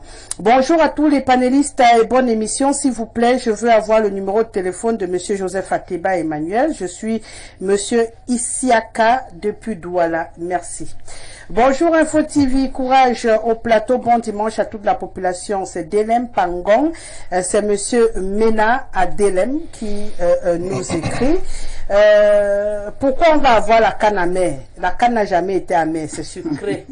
Et celle-ci sera sucrée également. On s'arrête là, c'est possible? Parce que je suis cuite. Merci à vous quatre d'avoir été là ce dimanche. Merci d'avoir tenu le coup parce qu'il faut reconnaître que je dois vous applaudir à pleine main pour votre patience et l'énergie que vous avez débordée malgré les conditions qui ne vous étaient pas favorables. Merci à toute l'équipe technique mobilisée. Merci à Jean-Martin Kenfak. Merci à Anissé Nomo, à Marcel Ngono pour le make-up, à Benvas pour la réalisation. On peut vous féliciter. Condoléances à M. Dieudonné. On peut vous féliciter. Pourquoi, monsieur le maire? Je voulais, malgré le deuil qui est tombé dans la famille médiatique du groupe, vous féliciter pour, il paraît que vous avez été nominé quelque part dans les awards quelque part à l'ouest. Oui. Je l'ai appris. Le meilleur modérateur télé au Cameroun. On attend les résultats. Ce sera le 21 du côté de l'ouest Cameroun. Je ne sais pas si je passerai, mais merci. Déjà, le seul fait d'être nominé, ça prouve quand même qu'il y en a qui apprécient le travail qui est fait. Info TV également nominé dans la catégorie des médias émergents. Au milieu de B-News et de Dash TV. Donc, de mon côté, je vais affronter mon frère et ami Jean-Jacques Zé. On verra, bien entendu, au soir de cette compétition très huilée quand même, qui tirera son épingle du jeu, mais être retenu par les trois derniers, c'est déjà ça. Merci à vous quatre et merci beaucoup, monsieur. Merci à vous quatre d'avoir été là. On se donne rendez-vous demain, dès qu'il sera 21h. Ce sera Opinion 237. Mais la rediffusion de cette émission, c'est ce soir aux environs de 22h, juste après Carrefour des Mystères. Bon suite de programme sur nos antennes. Au revoir. Au revoir.